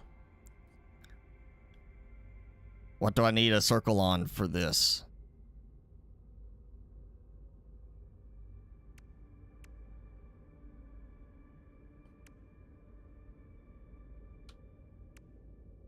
Ooh. Okay, not for here, but it did catch my attention. Kind of like the idea of maybe... I mean, these are vehicles. They need fuel. I need some kind of fuel depot, and I see I got a piece of terrain that got missed. Yeah, fuel depot over here. And I want to do something with that. Where is the... where is that part? There. I don't need it, but it can tie in to the idea of fuel refinement. That's what I'm thinking. And where is it? You know, I've used the bubble vat. That seems more sciencey, like science research type thing, not a refining type of thing. I almost feel like I just put it, like, tuck it behind it, actually. Ooh, yeah, I think I'm gonna do that. I'll just move this over. And then... where was that?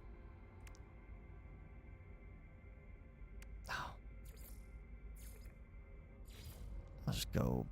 oh, I can't resize that one. That's right.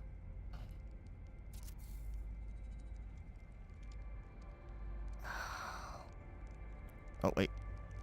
And there we go. Like, through a floor section. Yes. Okay.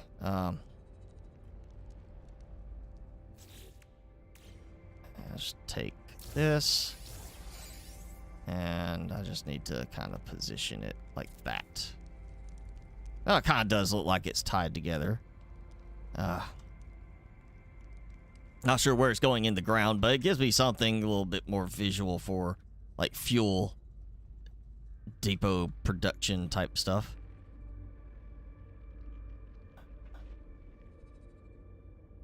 Oh. I've never had a reason to build a circle. So I'm sure I can if I really decided I need to, but I've never had a reason to build a circle in the game. Again, I build for what looks good to me. And I've never had anything that gave me a reason to try and build a circle for that. I mean, I've built not a perfect circle, but I've built one where it was like a mound looking thing that had multiple sides to it, but wasn't like a smooth circle, but it was more like a, not hexagon, but like 12-sided piece. But I did that probably 2 or 3 years ago. Again, I don't have a lot of cause very often to build anything like that.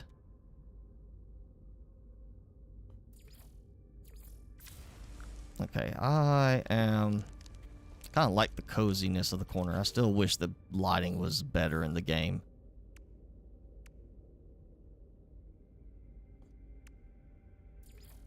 I mean, even Sons of the Forest, they got the lighting to work better than this.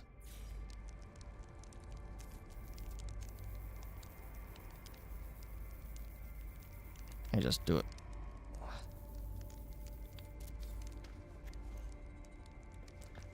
Yeah, the lights themselves light up great. The area around them, not so much.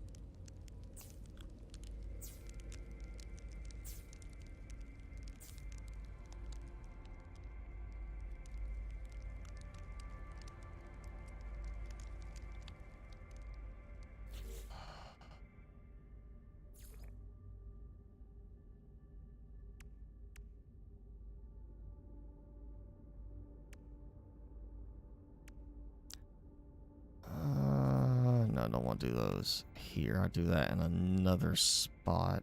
Oh,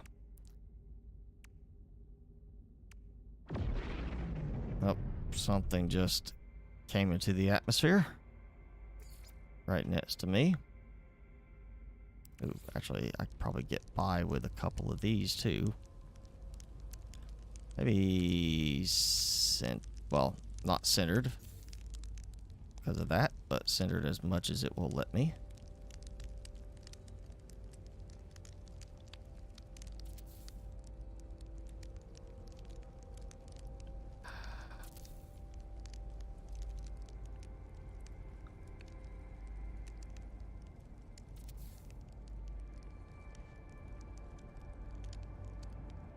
Still getting me a...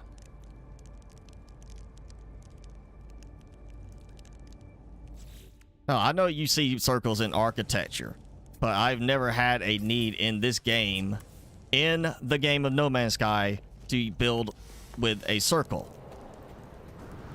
Other than what's already available in the game as far as circular type structures.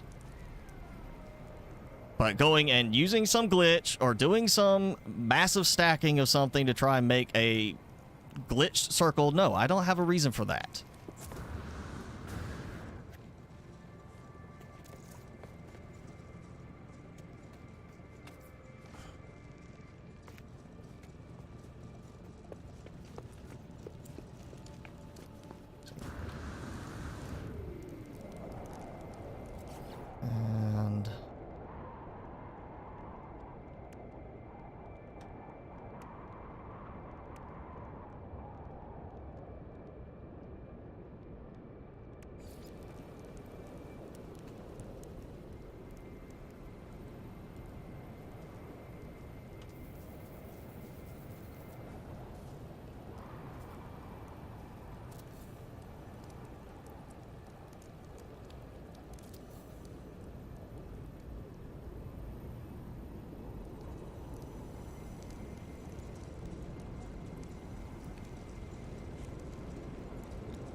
And of course, that glitching into the inside. I may have to change that out.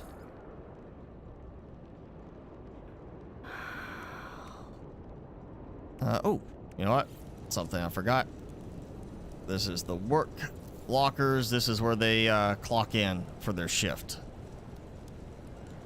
So I got that. Definitely need a rail behind that. Probably, you know, for that worker that is the one that everybody complains about, because if it's something stupid, they're gonna do it. Put that one right there, and then yeah.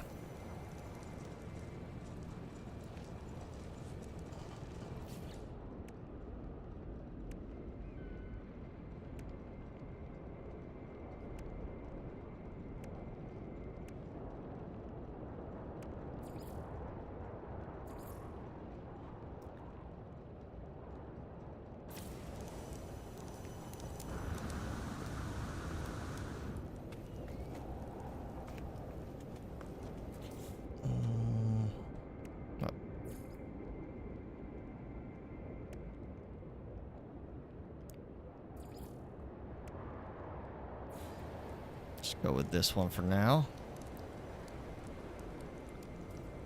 Well, say go with this one. It does not seem to like targeting on that side for some reason. Alright, fine. Go with this. And I guess just the tube light. Bill. Okay. Hey. Oh.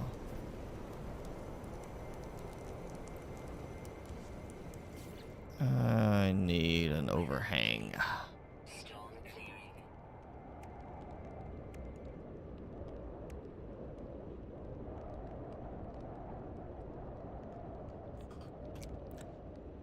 You know what? I'm sorry. You're just really ticking me off. Just giving me an attitude on this. So sorry. Bye.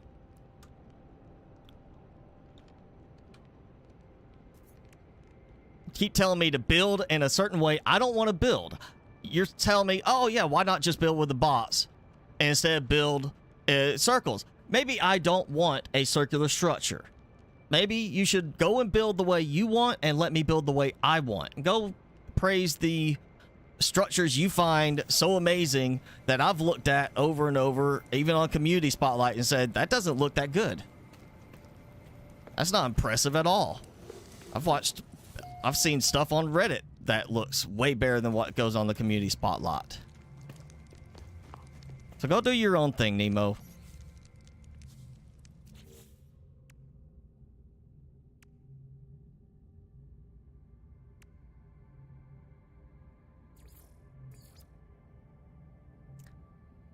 Alright, you know, I'm going to do storage now. That's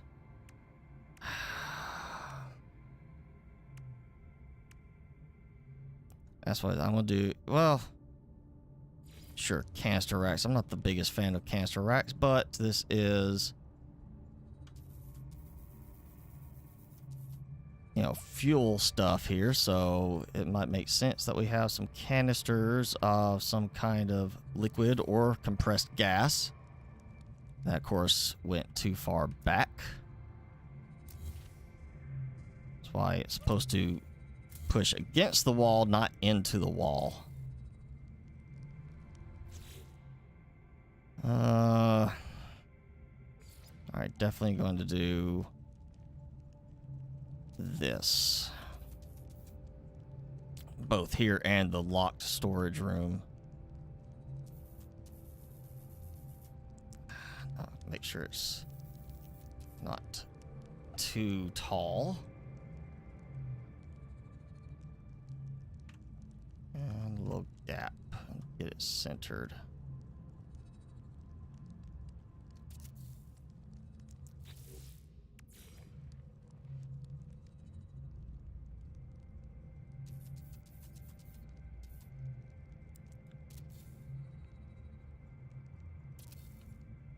That. Want that. Do some barrels.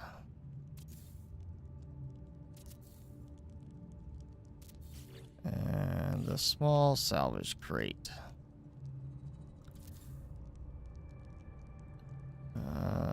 Yeah. We'll stack a couple of those, and then what else? Gas canister. Well, barrel fabricator. Why not? Gives a little bit of a accent lighting to it.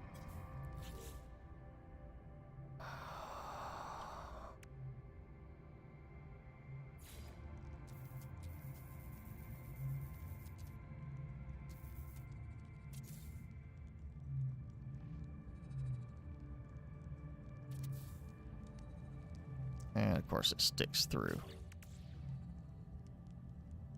I'll just put these at the back.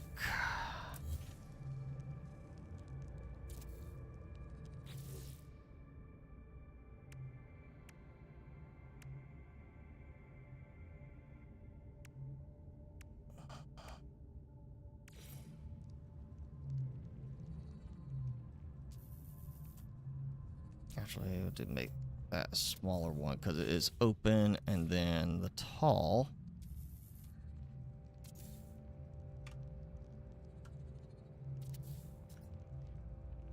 That.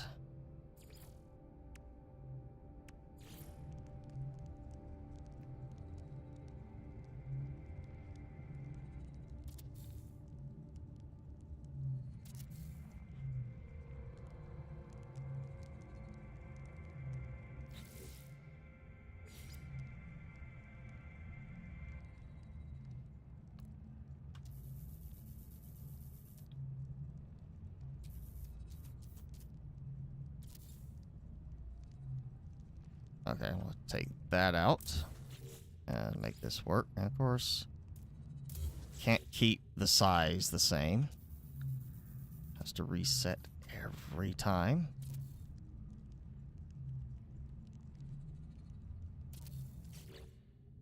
Where is that?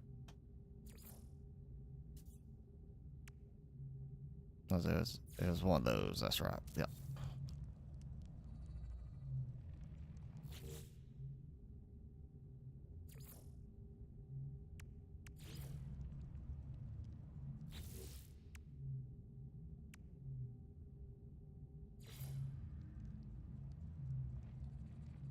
No.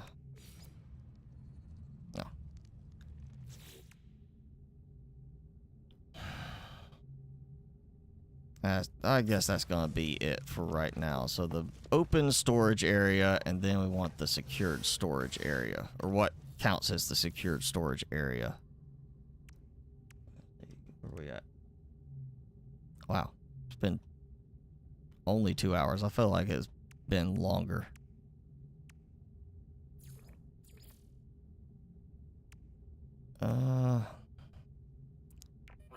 Obviously we gotta have some locked crates in here.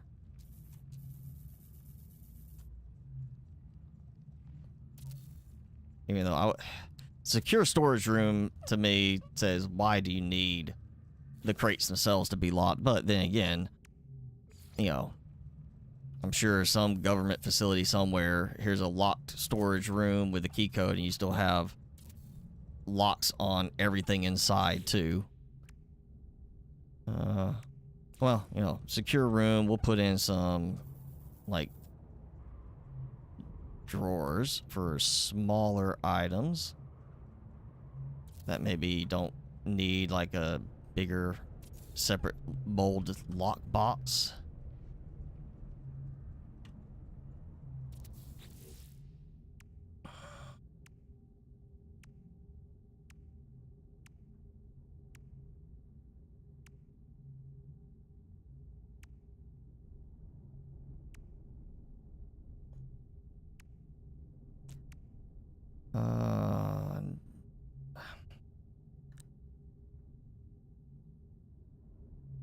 I don't think I want to use the server. Oh, well, you know, even though it is more for storage, you might have to lock up some weapons, possibly.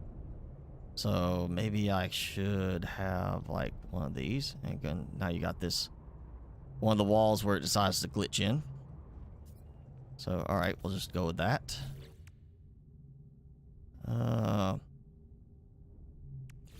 You know, honestly, that kind of feels like it's one of those things where it's like, not Indiana Jones, like Guardians of the Galaxy, when he goes in to steal in the first Guardians of the Galaxy. It's like, oh yeah, here's this thing, he goes to steal it. It's like it's on this little platform. Like it's a secured item like that. That's makes me think of that sort of thing, where he goes in there and he's trying to, you know, make sure he puts the right weight on it, or he tries to, what is it? Guardians of the Galaxy uses that little thing to pull it through the force field.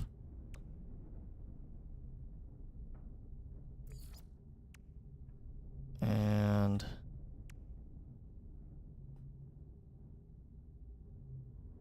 sealed barrels. I'm gonna do some sealed barrels.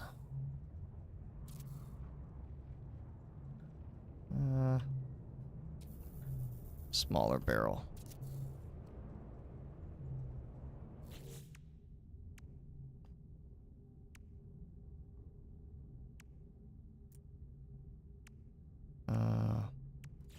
And yeah, some smaller molded boxes here. Even though they're kind of blocking the big ones. Which, you know, seems like it'd be a stupid thing to do to, you know, make it harder to get those out. But I'm sure at some point it was, oh, we'll just move that back there and put this stuff in front of it. You know, we don't need that stuff right now. You know, it's the same thing. It's always, you know, that thing you need is buried at the back of the garage or the back of the basement because you just keep piling stuff in front of it.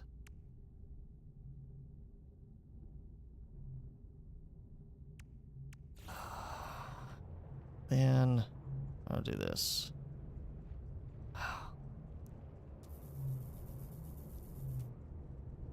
And maybe I should have put that in the corner instead.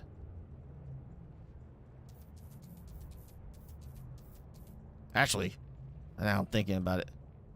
How do you get these in the door? There's that door. How do these big containers come through the door? Now I'm thinking about it like that. Like, okay, that doesn't make sense. How do you get them through the skinny door?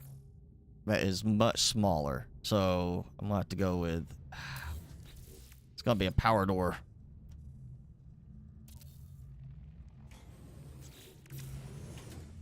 Which, I guess technically you can still have that locking type aspect to it. Kind of, I guess you could technically say it locks, you know. You gotta type in the code for it, which makes me think now.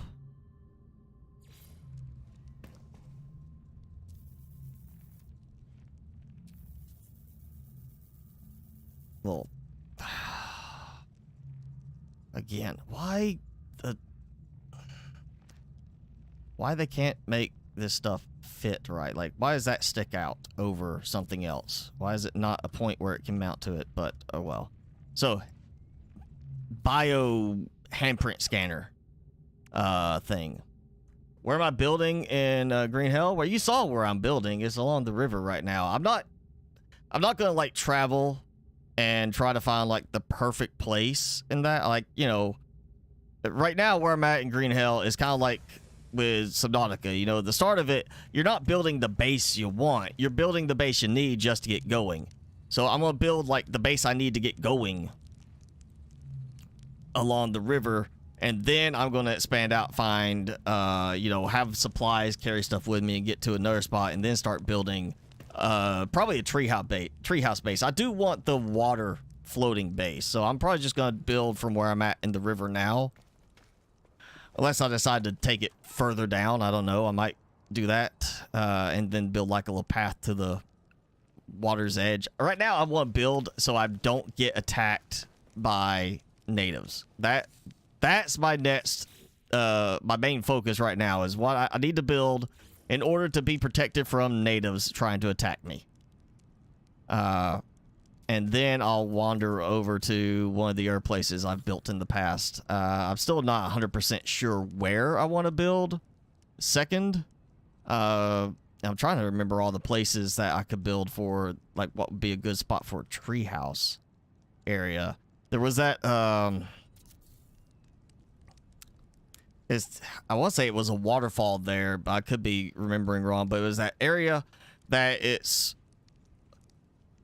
off from one trunk of, or one part of, not the river, but like the little streams. And it's like uphill, and you go through, and then it's only a small little opening into this back area. It's a recessed area from everything else. And I remember it because it had like a little pool of water. There was like a little stream that went through there, and it had, I want to say, a waterfall in the back, if I remembering right. And if I am remembering right on that, then that's probably where I'll try to build around there, maybe for a treehouse. I think there was taller trees there, if I remember right. But again, that's been, well, almost 4 years since I played that game last, until now when I decided to give it a try, mainly because frustrations with Sons of the Forest. So, you know, 4 years, I'm doing good to remember what I remember of it, since I only played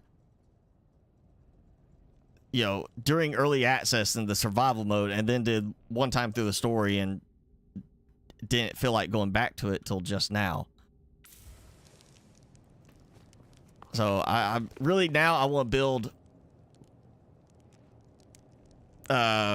mainly the like the water and build the multi-level, because the last time I played it, you could not build multi-level buildings. There was no multi-level structure options. They added that after I stopped playing. They added the tree houses after I stopped playing. They added the water floating foundations after I stopped playing. So I've got all sorts of new stuff to toy around with in Green Hell that I could have, you know, already been using if I had continued playing it, but I stopped playing it because, you know, I didn't like the story. Story was not that engaging. Still better than Sons of the Forest right now, but it was not the most engaging story. I just ended up not really caring for it in the end. You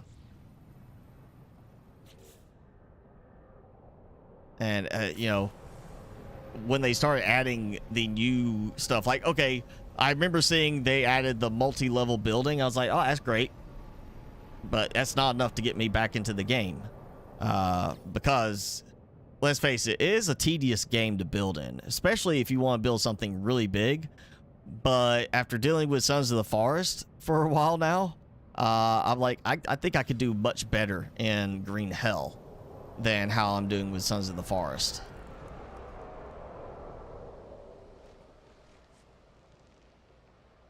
Trying to think of what I want to do to liven this up a bit.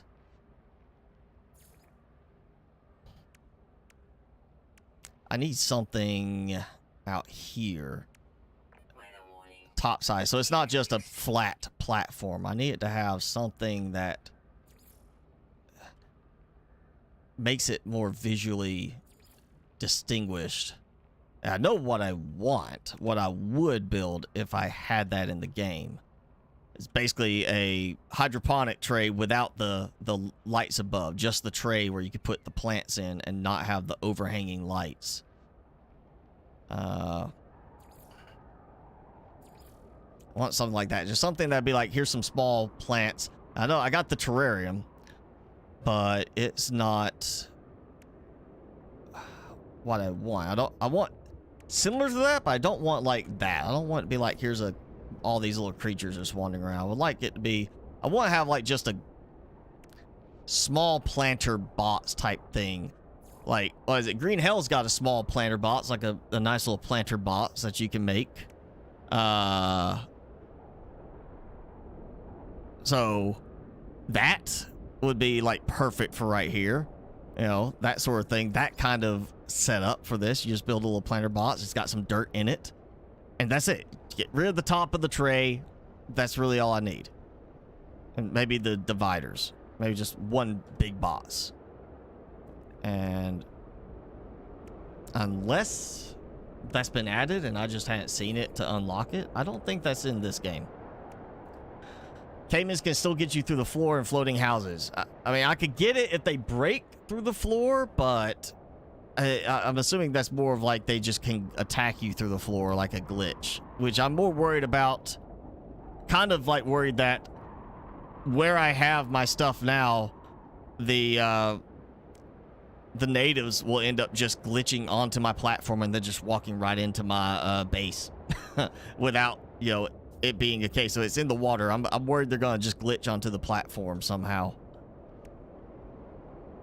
I'm hoping that's not gonna be a case, but you know, it has been a while since I played it, so I don't know what they've managed to fix or not fix. I mean, I've been playing this for a long time, and I'm still surprised at the stuff that they have never bothered fixing on this. I guess I could do like this outside. I could have like a little, almost like this is the railing going across everything, is have these kind of acting as like the outside buffer, but I don't like the fact that it's going to be like, I don't like the look of the backside of these being out to the open air.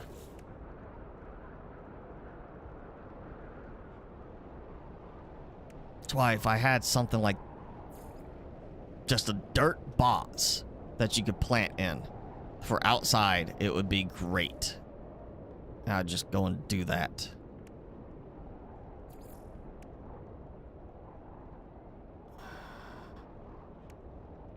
The caimans clip through. Well, that's great. I guess I'm going to have to build the platform and then build up and do all my stuff living upstairs so they don't attack through. At least it's not like Sons of the Forest. That last base I built at the golf course, the worms, caterpillar ones, they just can't function around that area. They just can't. It's like it comes up, it doesn't go in my base, it goes underneath my base. It like goes through the ramp coming up and just goes right through my base. But other mutants or cannibals can go up ramp to my base and go inside the base. But for some reason, the worm caterpillar thing, Slinky, does not interact with my base except to go right through it and get stuck underneath. And I had to turn off damage to structures in Sons of the Forest because the worms were getting stuck under my base and I couldn't get to them. I had to literally walk away from my base and get them to chase after me to get them out. That was the only way I could do it. So even if the caimans can clip through to attack you, as long as they're not destroying the structure, I'm okay with that. And again, that's why I've gone back to Green Hell, because Sons of the Forest is just that build system. There are so many things wrong with it. So many things wrong with just the way structures are handled. I cannot. They're going to have to go and add in the original building system to the game as well for full release if they're going to have me play through it again. I think that's going to end up being one that you're still going to have a lot of people who will play it once and not bother with it again, because they don't have incentive to come back and play it more than once for the story. They say they fix the animals. Now, I remember jaguars attacking me through a wall before, but that was early access. I would think that should have been fixed for full release. Again, I can be wrong on that. I know developers now have a different understanding of what full release means compared to, 10 years ago or 20 years ago. If it wasn't in the game correct, then it would never be in the game correct once you released it. That's why you got some of these old games that, have these bugs that are still there because they were bugs that never got fixed because it was a game that got released on like cartridge or something. Now you got, oh yeah, we'll just release it, and if something's broken, we'll fix it. Like, what was it? There's one I saw. Oh, Volcanoids. Have you seen Volcanoids is now going to have a bigger map. They're working on a bigger map, and this is not a like, oh, we're adding a new map. Like, here's an expansion, here's a DLC. This is we're going to rebuild the existing map to make it bigger, but the game's done. It's full release. And to me, that says, well, then the game is definitely not full release. If you got to turn around and redo the map to make it bigger, the game's not full release. It doesn't work that way. You don't say, oh, well, we're going to rework this, add an expansion like Ark did. Here's an expansion, here's a new map. Not, we're going to change the map because people are saying it's too small. Okay, add a new area, a new DLC type expansion. Rebuilding it, recreating it is yes, this game is not finished, even though we're saying it is. And I saw that, I was like, that's not something you do in full release. That's something you do during early access. There's too many games going full release while they're still early access. There are games that are going early access while they're barely even functional. I understand early access to help. It's like Patreon. Well, not Patreon, but like a Kickstarter. We're paying for something while it's unpolished with the hope it's going to be polished. But that's not an excuse to say, well, we're going to call it full release, try to get some sales, and then hope we can still continue to work on this and get it polished up. You built on water last season, so no idea if they fixed it? Oh. I do know, speaking of, early access games, did you see, Jason, or anybody else, at Forever Skies made a nice announcement. They broke 100,000 copies sold. I think it was 100,000. Yeah, it was 100,000 copies sold. And they gave stats on different things from what was done in the game, like how many players have found the little bug buddy, you know, the little pet thing that you can't do much with right now. They got all sorts of stats like that, but yeah, 100,000 copies sold now, which I don't know what Steam's taking from their cut on it, but that should give them plenty of money to fund the development of that game. And I that's the one I'm really just, I'm hoping the next update will have more in it than the previous update added, and they can start pushing out bigger updates, because, you know, it doesn't take much to go through the add-ons to the last update. That did not take long for me to get through that, other than trying to find the towers. And now I have nothing else to play on that. I've got everything done, other than trying to build some more on the airship, and that's it. Fuck, what hanging on here? Timmy Turner, hi. I would introduce you to bring my Timmy on screen, but he decided to ditch me and go somewhere else. My dog's Timmy, if you don't remember or know. He's in the other room, I'm sure, laying down in front of the air conditioner. You know, I said I wasn't going to do mods, but I'm starting to think I might need to look at the mods I used before for some of the design elements I want for this, because just do not have them in the game. Because I want to make that, I really want to give that almost like a rooftop garden type look through there. Like as you walk through, you've got a garden style thing, but I want planter beds, not pots. I want to put planter beds all along with some gaps so you can walk between them to like trees and such. I just don't want the hydroponic trays for that. I want to use the decorative plants. And yeah, I don't know why the decorative plants don't have an option for putting into like a tray like that and snapping them. Oh yeah, let's see how much I've got here. 34,750. Still another 19 hours to full, so plenty of time.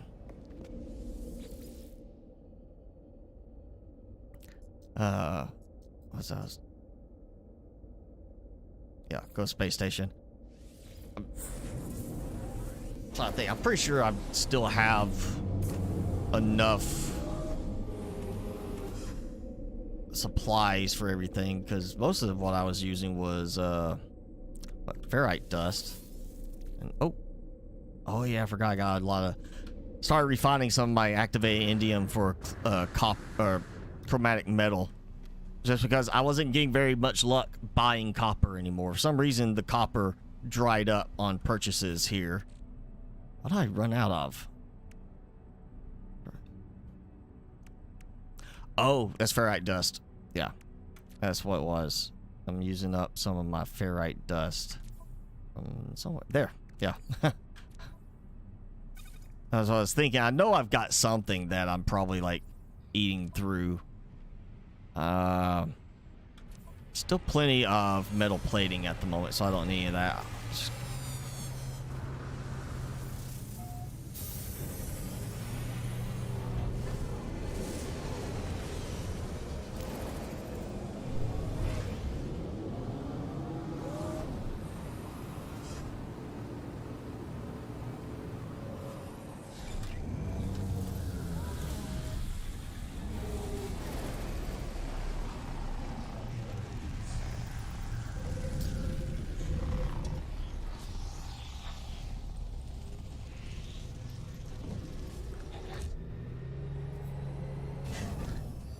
so, you know, probably would help if I double check first. What about 30? I know I've got more than that of those, unless I spent them. I feel like I stockpiled some salvage data at one point just to have. I still gotta go through some of this stuff. You see, I've got gaps where I have been burning through some supplies. but still not a lot. I need to sell that.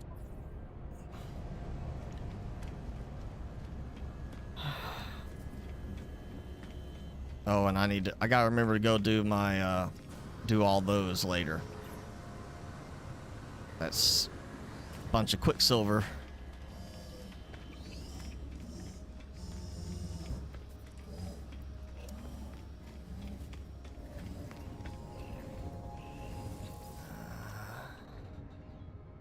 I'm not worried about those. Or the stone stuff right now, so I've yeah, got everything from that. Got all those, all those. I'm pretty sure I've got pretty much everything now, except for, you know, some posters. And decals. Not a big deal on those. Not worried about that. Not worried about the pilgrim, and I'm not using the pilgrim. I'm not going to use the nomad. I think we talked about that last time, actually. And I don't care about bite beat. You know, every time I've gone to somebody's base that's got bite beat things automatically playing, it just makes me want to leave.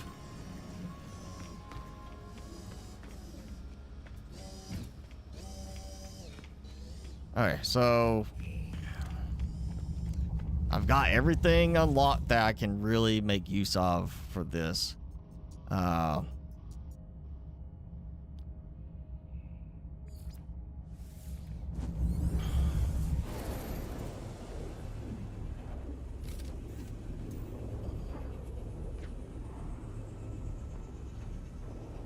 Yeah, I may have to go look at those old mods I used before to see if I can find something that...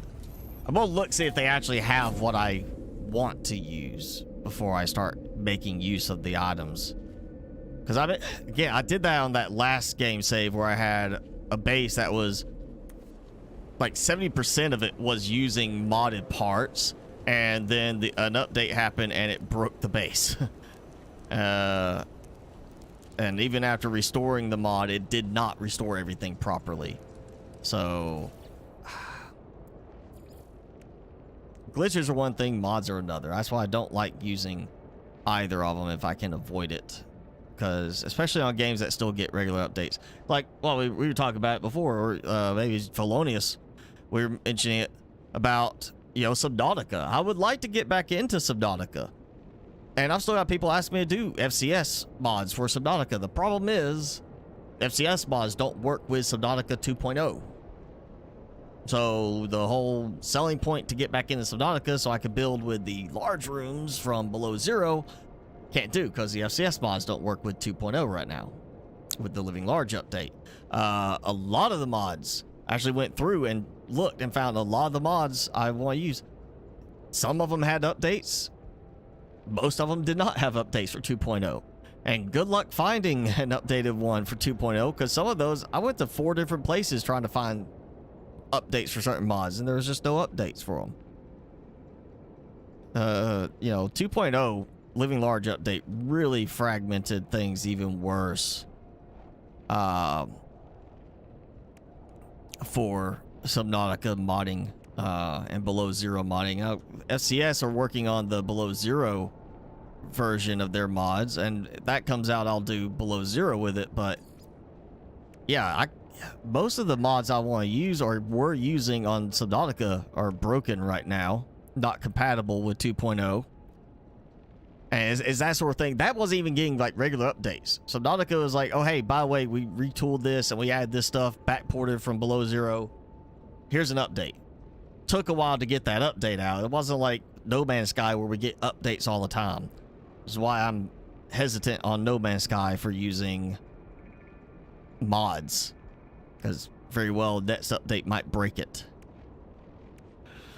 I don't know what I really want to do on this other than, you know what?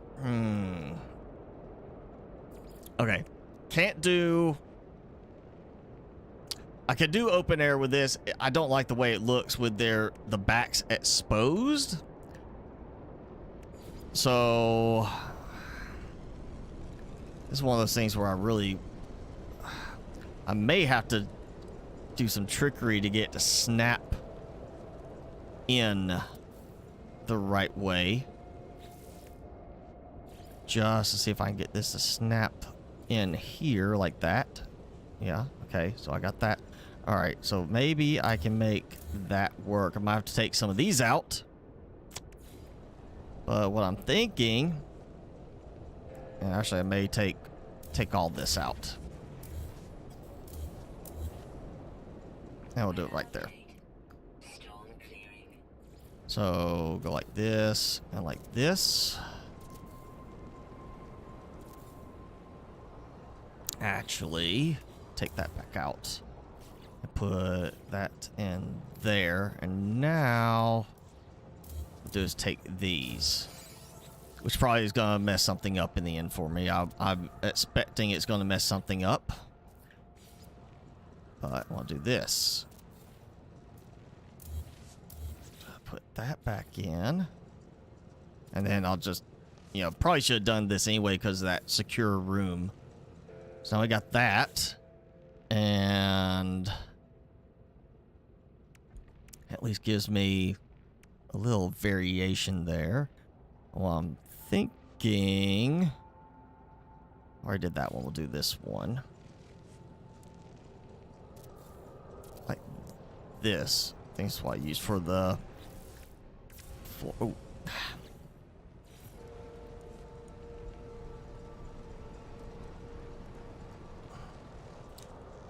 Ah, come on. Wait. Okay, that... Even the middle one is not going to line up right. Okay. So take those out. Alright, now this is making me wonder if I'm going to make this work properly. Maybe...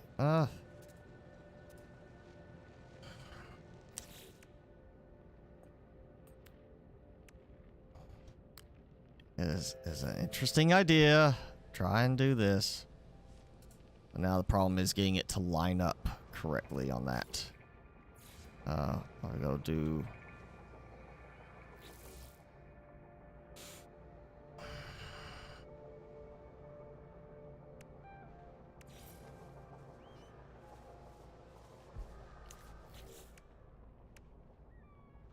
Say, I don't know why you gotta have it alter the look so much in some cases.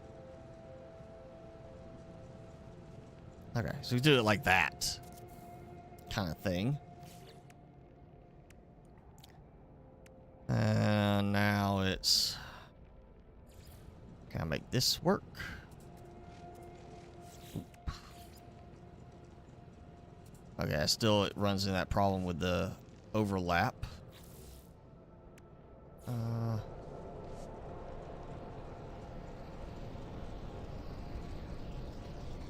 Okay, maybe that is not the right piece to use there.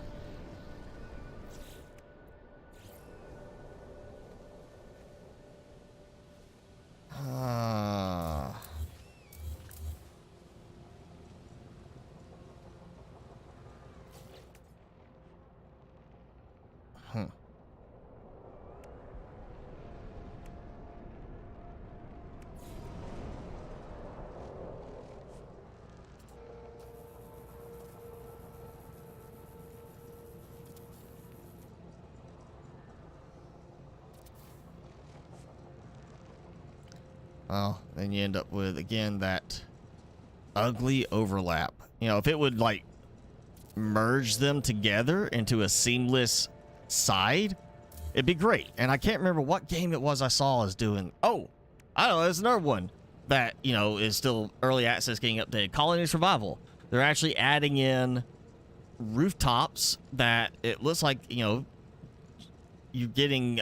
options as far as the tiling to make natural looking rooftops, and it looks like it's being done in a way that makes it easier than Minecraft to do it. But I saw that, I was like, oh yeah, see, somebody else trying to outdo another game on one particular part.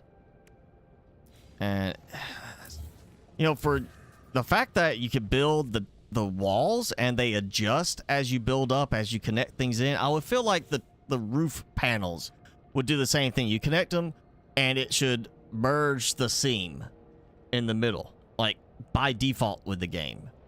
I feel like that should be a like just standard part of this game by now.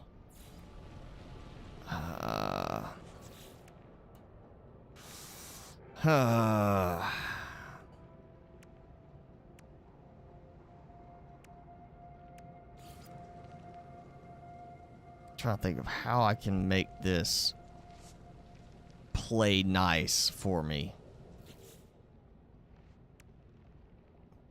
and not end up looking like just crap.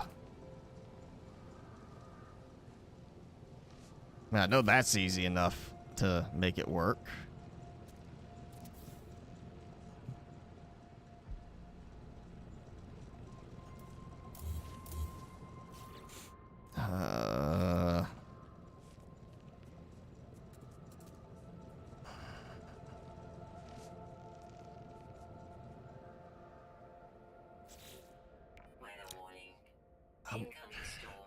I want to create like this recessed area that I can put the standing planters into, kind of like I did on the other base for my carbon production. But here I just want to do it as a like decorative thing. I'm still going to have another spot where I build the stackable stasis device farm set up.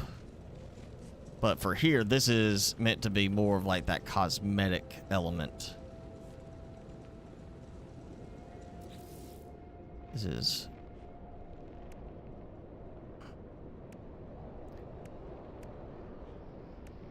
just... I want to do this. Yeah, I really would just like to have it right here.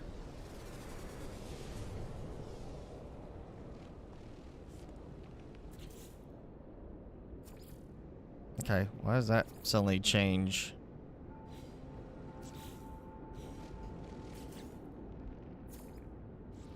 Okay. So the extruded wall ended up making it look bad.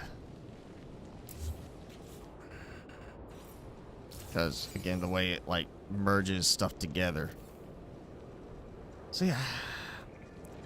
That bothers me. That part bothers me. See, I take that out, now suddenly it's a different appearance. What the? Ah.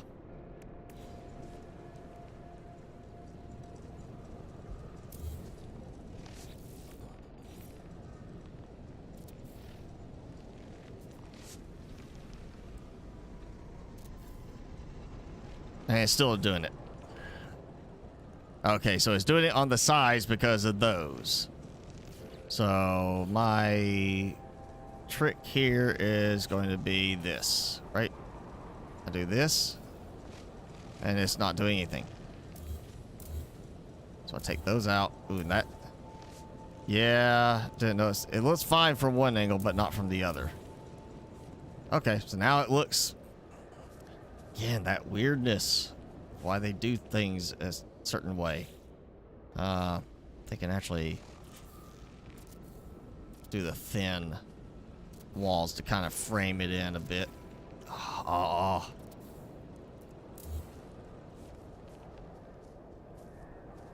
That shouldn't look too much like it gets in the way of the Colossus.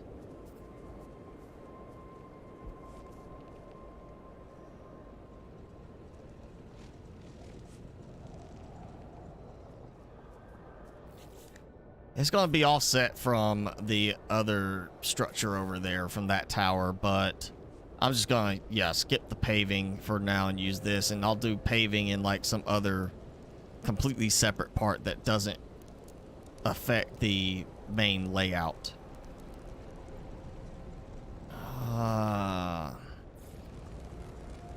Okay, I could keep it kind of interesting like that, yeah. Could do short wall in. Definitely does not improve my options for the roof corner. I'm gonna have to think on that. I'm gonna have to come back to that. That's just not playing nice for me right now. Other than just doing like that, and I don't want to do that.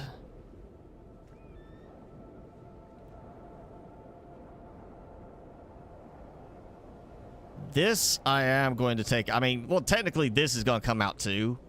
I'll probably end up. Actually, I might end up just keeping that as kind of like an interim spot for like short range teleporter to go there to connect out to that, or I may move it closer. I don't know. I might just build a platform.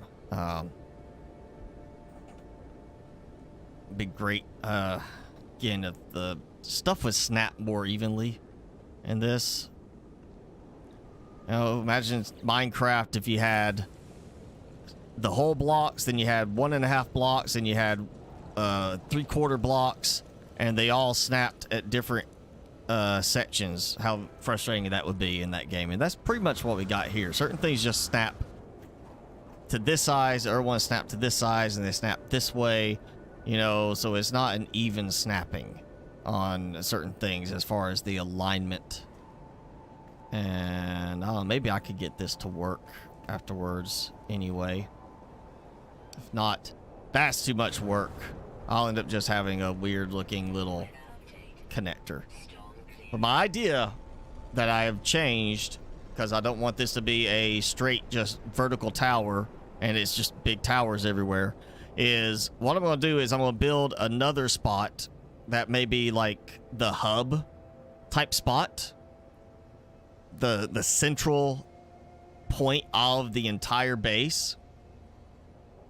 And what it's going to be is instead of a lower structure, it's just going to have like a support thing to look like it's got physical support, but it's going to be a tower that goes up high up. And what I want to do is I'm going to use one section, and I may stagger it a bit. I'm trying to think how I want to do it. I'm either going to do one area where it's got like 4 platforms, like north, south, east, west kind of thing, or I'm going to do like one floor it's north, south, and the next floor up is east, west, and kind of stagger that a bit and make it where I can have a lot of landing pads for the visual look of just there's a lot of places for pilots to land. Make it look like it would be an active base, an active place for commerce and stuff like that. So here's pilots coming in and, you know, landing there and making deals or whatever, instead of like I did on their base where I had like a whole landing pad area with cargo set up and everything. I'm gonna have to think on this. And again, I'm gonna look at some of the mods and see what options I might have for making this work the way I want. And is that one? Yeah. So still working, generating almost 18,000, using 5,000 now. Again, I did build some more floors. I did not actually take anything out of my other Indium base yet. So everything at the wet metal farm that we did the other week, and Xbox, you just woke up in time to hear me say the wet metal farm, that the name you gave it. I haven't taken that apart yet. Everything here is separate trunks, all built using supplies I bought. So I actually have still another base of activated indium. I'm going to take all that out and build this tower up. So that's why I'm going to have a big tower here for this. So in the end, I want to have another big tower somewhere else that provides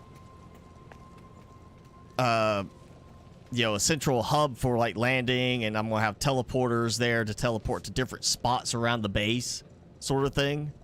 I decided I didn't want to do it here on this spot. So I do some more stuff in there, and that way I don't have a big tower here, big tower there. It'd be that tower right there, and then say like the next thing over will be the big tower there going up, and then I can build out there, and I'll have. Yeah, I still got the nitrogen farm I need to go and set up over there, so I can get rid of the other one on this planet.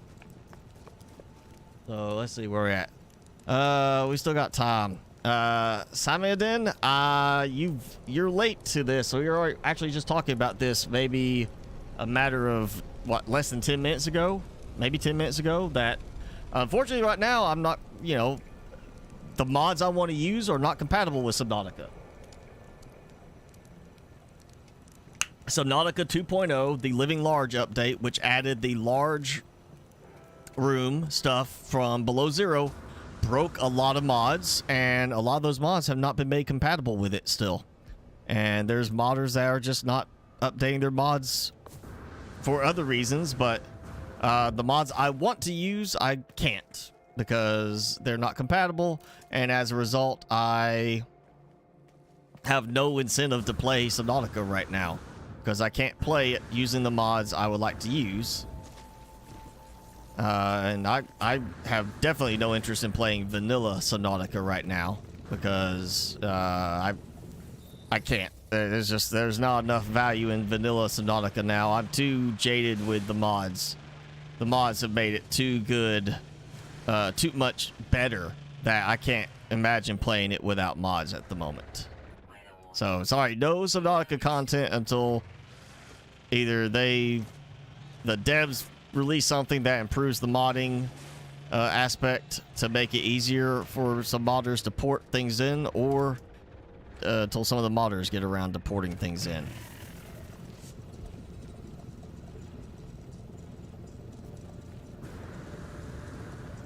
There you go. That's... I knew I had that still somewhere, and I looked for it earlier and it was gone. I thought I deleted it.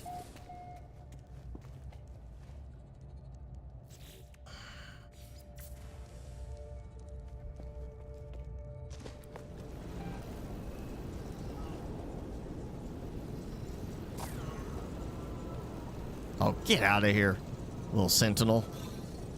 I also don't get why we don't have these that can adjust around the railing.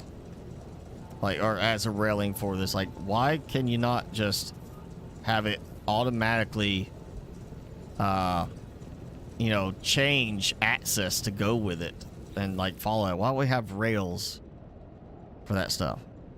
For all the variations we have on things like walls, we are lacking a lot of other elements we should have. Alright, I still gotta figure out how I want to do some of this room.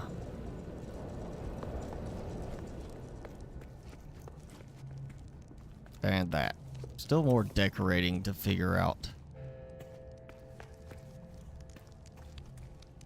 I always end up... I always think I got the right idea, and then I change my mind while I'm decorating. Then I change my mind again. And by the time I look at this 5 more times after this live stream, I'll end up wanting to change something else here. That's why I don't change my decorations at home, because I get it to a point I'm comfortable, and then I'm like, okay, I'm not touching this for 5 years, because if I start trying to move some stuff around, it's not going to stop.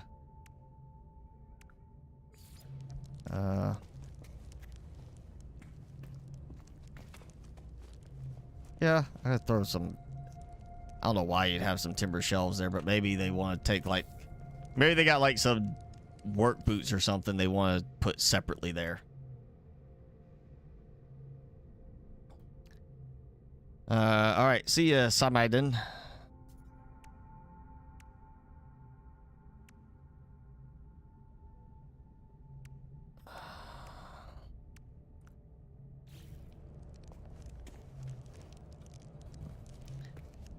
Yeah, I need to look for...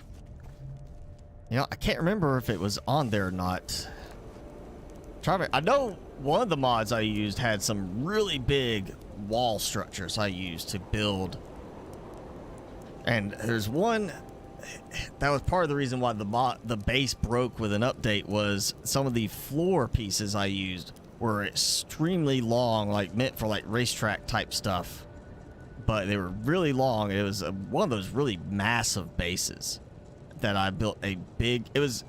Oh, I remember it was using variations off of the planetary archive structures. Somebody took those pieces out and added them as buildables using the mod. And I built some really tall tower that was great. until the mod broke with an update.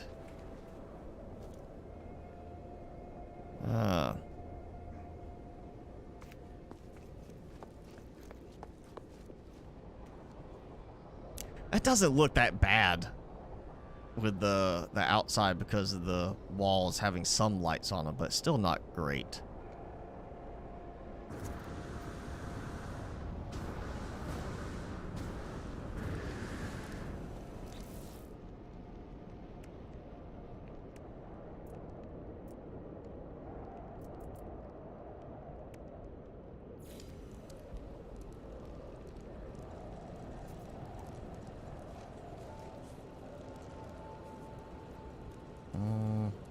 Let's do the top.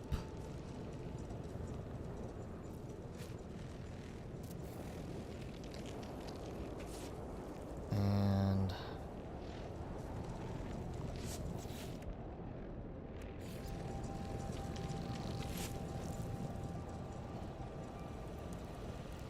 let's see how I'll do this.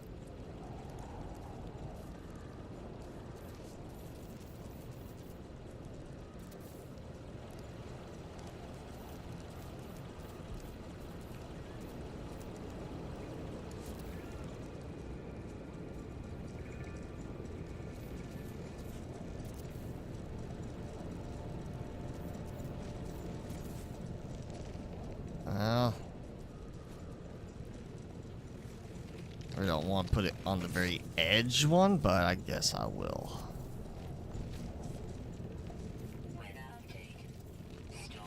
Okay, so that gives me some lights there. I'll just trunk from there down to here, because it's not like I'm going to see the power lines. And there it is.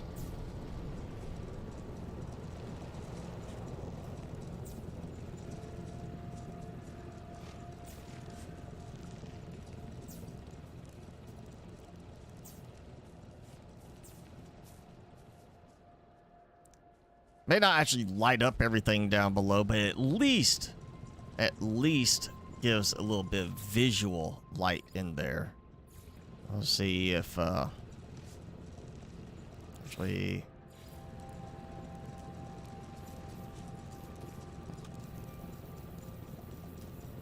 yes, it's going to impact the look of the glass and still does not add any light value other than the light of itself.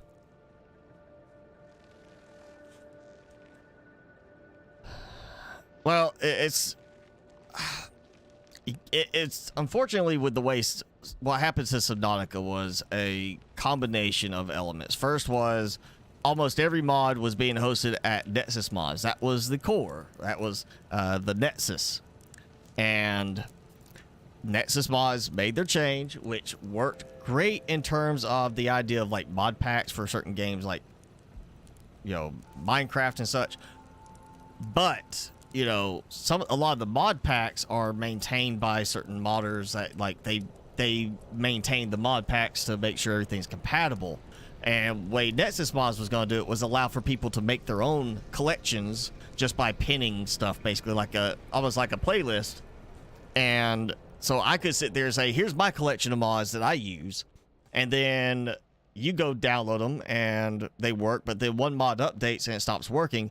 Well, does it fall on me as the curator of that playlist, or does it fall on the modder to fix it? And then that was the concern, was the modders were going to get hit with complaints saying your mod doesn't work, and it would be an issue with another mod in somebody's mod pack that they were saying to use, and it was causing problems with one mod. So they were worried about getting like all these complaints about their mods not working, and you know, the frustration of having to try to debug what ends up being not a problem with their mod to begin with.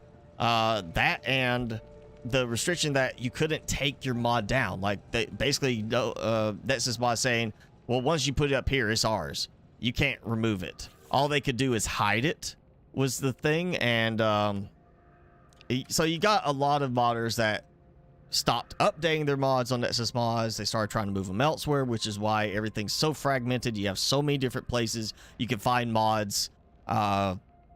Thunderstore has got some. There's a few other ones. Submodica, I think is one that has some mods. They're all just spread over the place. And you don't know which one. Like, you might find 2 mods with a similar name. They're 2 different modders creating them, and you don't know which one to get. Because which one's actually, you know, the one you're looking for. Because there's actually another snap builder now I saw. It's not the same snap builder. It's a different one. And I think that was one that somebody made for straight in Beponets. And that's the other thing. It's not just Cube Mod Manager now. It's like Beponets mods. There's actually now mods that are just going straight through the normal Beponets patch instead of using Cube Mod Manager to do it. So you've got mods all over the place. You got modders who have moved to different places. And then you add in all of that combined with, here's Subnautica 2.0 that did a major code overhaul and broke a lot of stuff. So now you got these modders who are having to turn around and redo their mods yet again because of an update. And you know, you just got enough stuff in there that's really tanked the modding community now around Subnautica. It's honestly, it's the same I saw with Empyrean Galactic Survival, starting with like Alpha 9 to Alpha 10, Alpha 11. Changes that were happening were driving some of the players away. So you could go on the workshop and the top creators, I used to know like every single name because they would come to the live streams and I would see those names over and over. They're the top creators, the top designs. And then it got to the point where I would see like 1 or 2 of the creators making designs still. And I would go and look, and some of the others had taken all their stuff off the workshop, or it got removed because it wasn't compatible anymore. It wasn't working with some of the new changes to the game, you know. And so all these great designs were no longer available or no longer functional with the newer version of the game. And it's the exact same thing there. You know, those aren't mods, those are designs that you could make in the game as just any kind of player can make them and upload them. And those were being broken by updates to the game and changes to the game that players didn't like. So you got all these creators that left the game, stopped playing, and it really changed the what the workshop was like and all the designs in the workshop. Then you add in all the other scenarios, like some of the ones I remember from my days of playing Empyrean, some of like Jay Randall and other ones. Most of their designs are for a special scenario that has certain things added to it. And I looked at it, I was like, yeah, if I'm going to play this again, I'm going to play the original style. And that means that all those designs I can't use because they don't work with the original scenario. They're for this other thing. I can't remember what it's called, but you know, the developers added that fragmentation to it, and then you had people that like me who just, the game went from enjoyable to frustrating to boring. Not frustrating, but just boring, and not wanting to play it anymore. And so you have that kind of thing that I think, you know, a lot of people, in terms of the map, would go back to Subnautica over Below Zero. I personally, the map being bigger in Subnautica is great.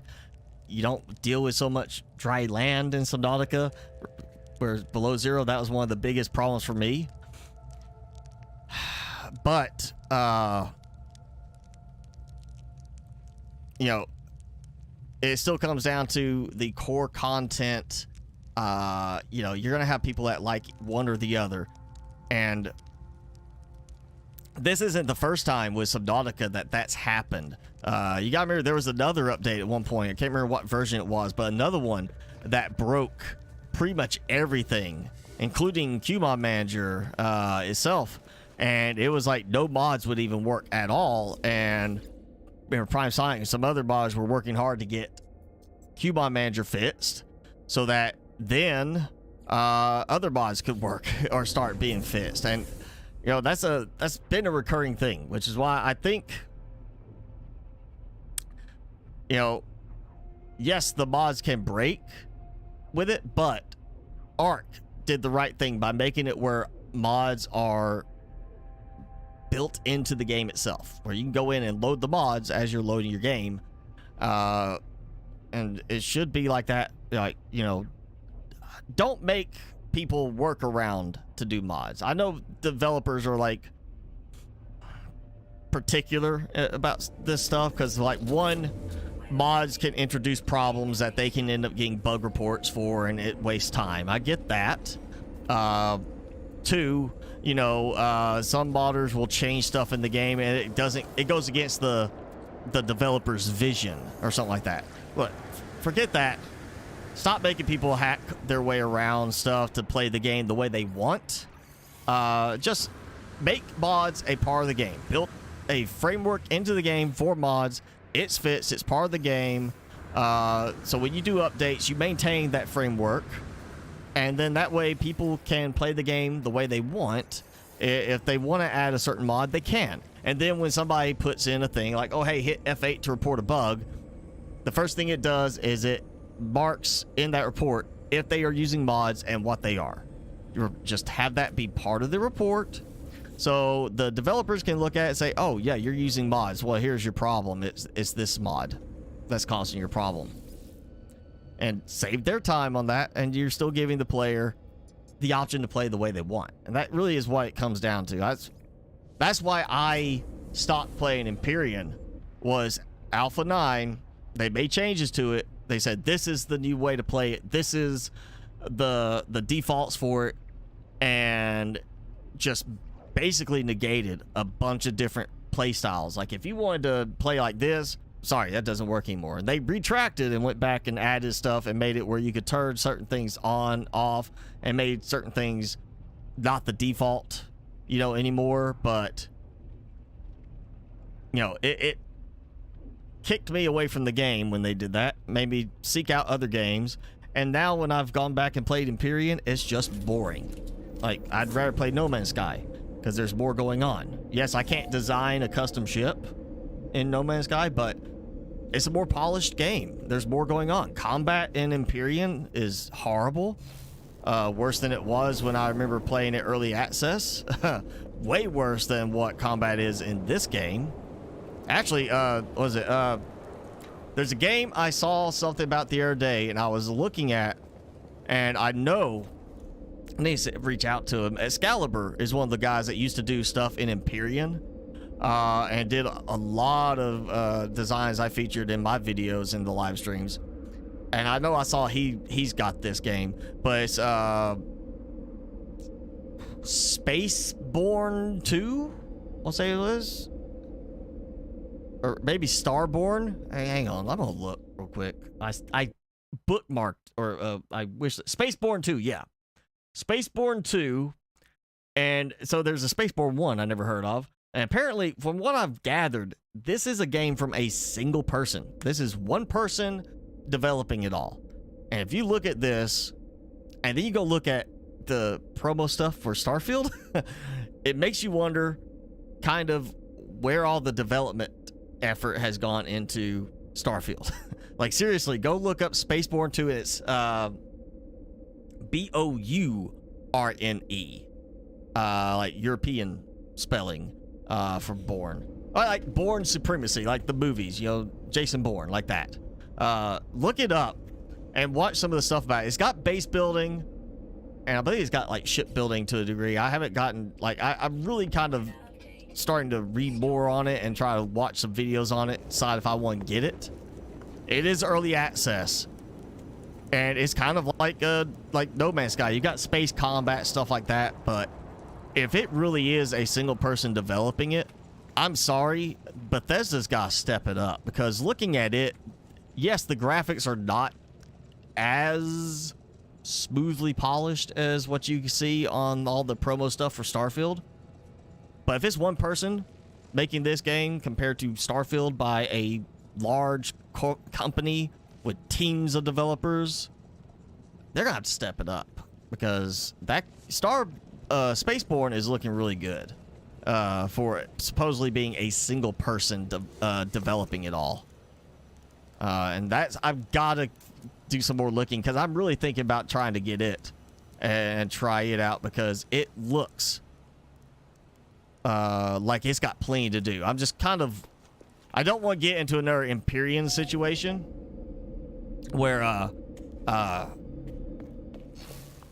at one point, because of the way the game was, and I was trying to get enough resources from different planets, I'd live stream for 3 or 4 hours on Saturday, and then my entire rest of the night, like another 8 or 10 hours after that, just gaming to get ready to make another video. Like, I was spending 8 to 10 hours between videos just trying to get stuff done so I'd have something to do in the next video.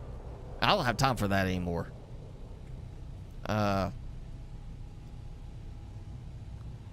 So yeah, I'm kind of a little wary if it ends up being something like that where you gotta put a lot of time in to gather supplies and such. I've already got Green Hell. That's gonna take up plenty of time to do, you know, gather supplies. I can't commit that much time anymore. But yeah, oh, we're past the 3-hour mark. Okay, I'm gonna go ahead. Let's I'm just gonna go ahead. We'll call it, but let me find the link for Spaceborne, and I'll post it in chat real quick. And Timmy, he didn't eat his treat. He hasn't finished this stick from like 2 weeks ago. He's like, it's too hot today. I'm gonna go in there and chill by the air conditioner. Gonna go lay right in there and be like right there where the air is just blowing right on him.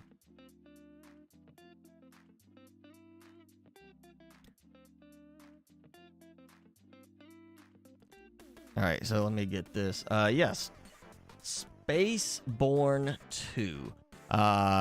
Definitely check it out, and let me know what you think, Jason.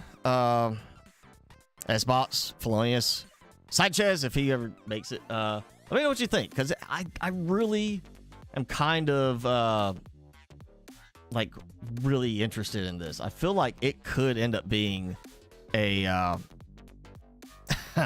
pretty interesting one to try out. And again, it is supposedly a single person doing all this. I'm looking at it, I kind of don't know how that would be possible. I really don't. Just being honest with it. I just don't know that. I mean, this has got to be somebody who does this full time for that. But it's a single player. It's Space Sim RPG. Get ready for adrenaline-fueled battles and a chance to claim your place in the galaxy. It's basically No Man's Sky, except more focused on battles than No Man's Sky was originally. You can, it shows you got ship and pilot. You have your pilot and your ship. I'm assuming you're the pilot, of course, but Unreal Engine. You get that. You got space exploration. You go out. Apparently you get a crew for your ship, so it's not just like you're flying along. Kind of like, we got the wandering people on my capital ship in No Man's Sky. In this, you can actually assign them stuff to do. So which is kind of nice. It makes me think kind of like there was a game, and I cannot remember the name of it, but it was Mojang was trying to do it. Like, after Minecraft became a big thing, Mojang, who created Minecraft, was wanting to do this based on the TV show Firefly. You ever saw that one? That was, one season, got canceled. They ended up making a movie to close it out. But the whole idea was you had this captain, you had the crew on the ship, everybody had their quarters, but they already had their jobs. Like, one person was the engineer. So they were wanting to make a space sim that was more focused on the whole interaction between the crew. This has kind of that, apparently, but where you can, like, say, oh yeah, I'm going to assign you a role because you're good at engineering, so you go work as an engineer. It's less seems like not a Star Trek thing where you got a whole engineering department, and more like you got a smaller crew. But yeah, you got that. You got side missions. You got guilds. It says there's base building, but I'm getting mixed information on that. Like some stuff, it seems like you can build a base on a planet, and other stuff I've seen where people are saying, "Oh yeah, if you want to build, you can't have this in the system. Can't have this. You can't have this. You gotta do this." And it seems almost like where No Man's Sky, I can build a base on a planet, and then you can come build a base within, restriction of not too close to my base, but you can go build nearby if you wanted to, just be able to come next door and say hi. This one reads more like if you build, it's you building, and that's your system kind of thing. So I'm not sure on that. It's got some good graphics to it. Again, not like Starfield amazing looking graphics, but it's got some good polish. Granted, Starfield, they may be like really, the demo stuff, maybe them just really kicking it up. I remember,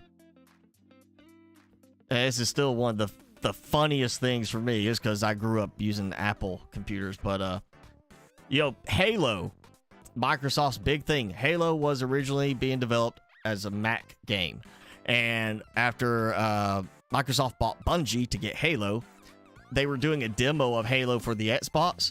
And the funny thing was, somebody walked around back and took a picture, and the demo, the Xbox demo, was actually being run on a Power Mac computer, an Apple Power Mac. That was what the game was actually running on, but it was the Xbox demo. So I'm sure there's some degree of which Starfield demo stuff, the promo stuff, is like, yeah, here it is with like 3 4090 Ti's, and it's running on Threadripper, liquid cooled, overclocked, all sorts of, it's probably running on like the absolute best possible thing, like a $10,000 system, make it look that good, and they're recording everything off to another system. So I'm sure Starfield is not going to look quite as good on most people's systems when it releases, especially considering the specs for it. But Spaceborne, I mean, it says recommended is a 4th generation i7. Okay, we're on 13, 14's on the way. 16 gigs of RAM, which okay, obviously it needs a little more RAM. Most stuff is getting to be more RAM, but the fact that it says a 4th gen i7, or even a Ryzen 5 1500X, we're on 7,000 stuff now. It will take a much older processor for Spaceborne too, but it still needs more RAM, and GTX 1060 for graphics, which is why I'm kind of like, it seems kind of interesting for those specs and to look like it does, so it should run pretty well. And the other thing, it says they recommend an SSD to make sure it runs well. So it's only 22 gigs of space that it uses, but I know a lot of people will have like a really fast main drive for their OS, and then they'll have their Steam library on like a really big mechanical drive. This is saying to run it on SSD so it performs better. But yeah, I'm going to be doing some more looking. I may get it, may not. I don't know. I try not to refund games after I buy them, and I've got a lot of games I end up buying and regretted buying because after I gave them enough time, they weren't that great.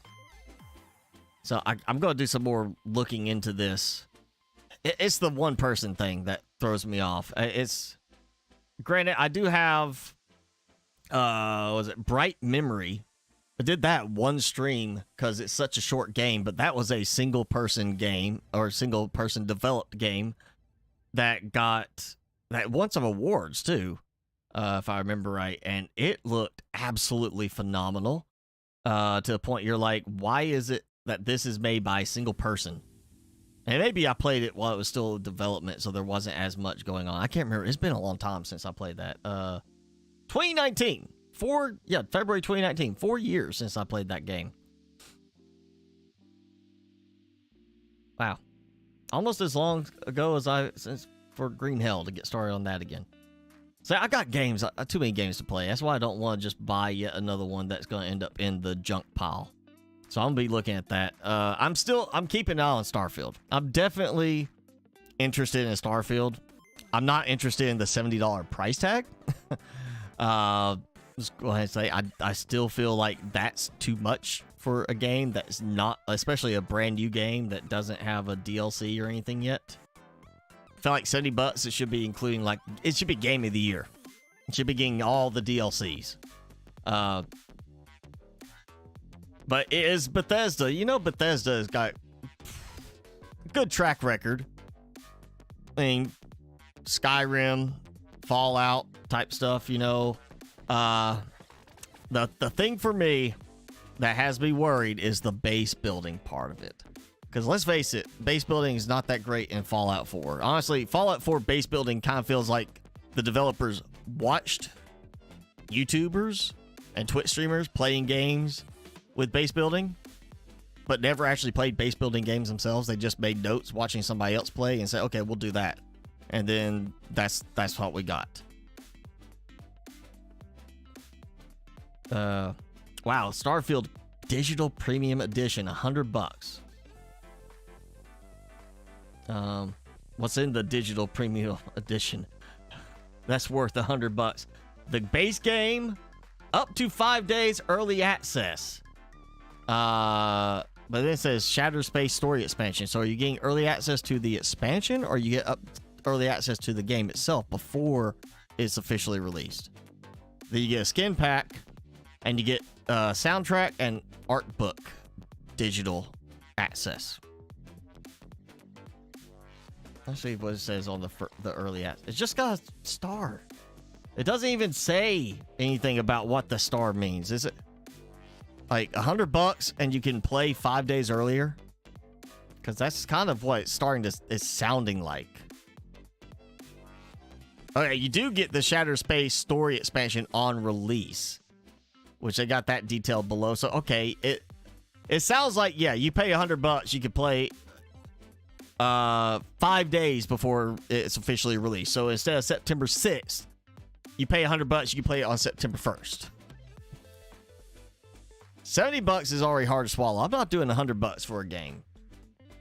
There's only one game I've ever paid more than $100 on, and that was Warframe. And that was basically because of how many hours I spent in it. I was like, I'm gonna buy cosmetics and such, you know, some special unlocks, and I was like, yeah, I'm invested in this game. I am appreciative enough of the work they've done on this that I said I will spend that money on it. And I want to say, I don't think I spent ever more than 150 total on Warframe.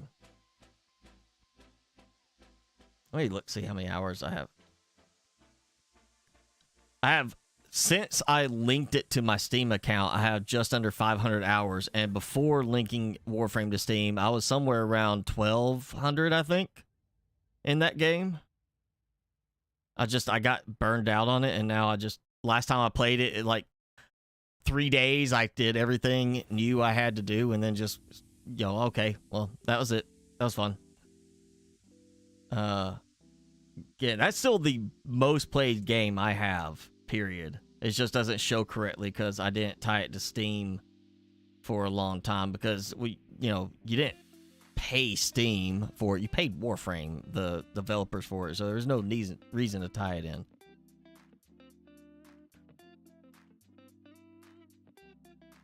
Subnautica, 618 hours. Below Zero, 385 hours. No Man's Sky, 538 hours now. So, okay, I was off a little bit, but I'm closing in on as much as Subnautica. I've got more hours in No Man's Sky than Below Zero. Let's see, Planet Crafter. All my time in Planet Crafter is only 162 hours. I've got almost as much time now in Grounded as I have in Planet Crafter, and we did a lot of streams in Planet Crafter too. I've done a lot of building in Planet Crafter, especially that last save. That's, wow. That's surprising I've got that much time in Grounded. Oh yeah, Wandering Village. If you remember that one, that had that, you're on the back of the big wandering creature. They had an update, ocean update. So now you actually have an ocean biome where the creature swims through the ocean. Kind of makes me think like, was it Avatar or something like that? Where it leans down and runs the hand through the water. So, Wolfenstein series. You got 237 hours in Planet Crafter. Oh, S-Bots, I did do on Planet Crafter. I did install the performance booster mod. The one, you know, it changes certain things to make it run better for lower end systems. It almost got rid of the stuttering. It still stutters like every time I have a bunch of the autocrafters run. But the big thing was the performance really improved when my drones broke. That's right. All my little drones, like I loaded in the game, drones were going left, you know, going like that. And then all of a sudden they just stopped moving. Like, I mean, not like stop, like in the air. They all came back, dropped off supplies and stopped. And I went and looked. I was like, okay, did the commands get wiped out? Did it reset everything? I gotta go set up all my you know, receive and send commands. No, they're there. The drones just stopped. Like the drones don't move at all anymore. And that's the biggest performance improvement right now to the game for me, is my drones completely stopped working. And I don't know why. So I have, yeah, now I'm kind of, I want to play and test out the stuff in the new version of the game. But half of my stuff is not functioning now on the base. The stutter's gone, but the actual stuff that's supposed to be working is not working. And that's a problem. It's like, you know, playing Subnautica, but you know, the prawn suit drill arm is not working, and you need that drill arm to get certain supplies and be able to do stuff. It's kind of a, yeah, it's kind of a big problem on that. But I did try the mod as you suggested. That helped, but the biggest one was when my drones just stopped moving and are all just docked doing nothing. That now I have less stutter because there's no drones flying around on the map, like at all. So I'm just gonna wait until the next update and then kind of maybe try it again and see what happens with that. Now Timmy is back. Timmy, did you decide? Oh, you want to go? Well, come on. Come here. You gonna come up here? Come on. You just got snack. Come here. Come here. Yeah, come here. Come on. Come on. You want to go to your bed or you want to come over here? All right. You're gonna sit with me. Left and abandoned me the whole time while we're streaming, so you're gonna sit here. Look at the camera. Look at the camera. Come on, look at the camera. Oh, there's a doggo. So yours had the same thing happen, but they just started working. Maybe I just gotta let mine sit for a while. I don't know. When I saw that, I was like, well, that's great. So I'm just gonna wait for the next update. You know, in a few months. I've got plenty of other stuff to play right now and new games to watch, like Spaceborne and of course Starfield. We're less than a month away now, or well, a month away. You know, a month and a day for Starfield to release. Unless you want to pay the extra, you know, $30 for 5 days earlier access.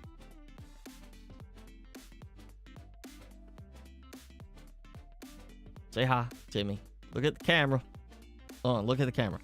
Go. Nope. Are you here?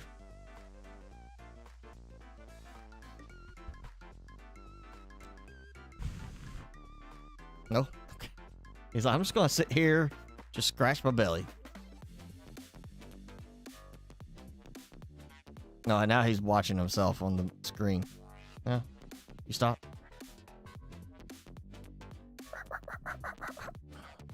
Okay, going down. All right. You got hair all over my computer keyboard. You're shedding all over my stuff. Try. Look up here. He leaves the whole time, finally comes back at the end like everything's okay. Now he's gonna eat his little snack. Now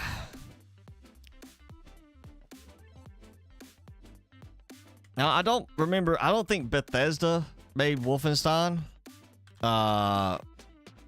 games. I want to say that was ID Software, but yeah, ID Software made the Wolfenstein stuff, but ID Software got bought out at Xbox by I want to say Bethesda bought ID Software. Double check. Yeah, it was ID Software was John Romero and a few others that did it. They I don't want to say they got bought by Bethesda, but I could be wrong on that. It's not Bethesda made it. Okay, 2009 ID Software was acquired by ZeniMax Media, who own Bethesda. And that the deals like they went for like Rage. Rage is also one of the ones that they did, ID Software. So basically, it's not Bethesda made Wolfenstein. Bethesda bought the company that made Wolfenstein. And now they get to say they made Wolfenstein. It's like Microsoft didn't make Halo. They bought Bungie, who was making Halo. You know. All right, thanks, Felonius. You do? I think we're actually going to go ahead and go. I'm sure he wants to go out. And he's been in the air conditioning. I haven't been. It's hot in here. It's hot summertime. All right, we're going to wrap it up. Thanks for hanging out today, guys. We'll do this next week. You talk to her. Say hey to Jenny. Tell her she should join in today. And, yeah, I'm going to think some more on my base stuff. And we'll look for some more ideas. And I'm going to look for some mods, maybe, and see if, yes, we just have to go with mods to get the design I want. But, at least I got I got the hanger going. I need to do some interior work with it. A little more of that, but I got a headache from trying to figure out what I wanted to do with it now. So I'm going to take a break. Timmy's going to take a break with me. We'll see you guys next time. Have a good rest of your day, good rest of your weekend, and a good week. Off to your mom's birthday. All right, well, happy birthday to mom. Yeah, we'll see y'all next week. Have a good day.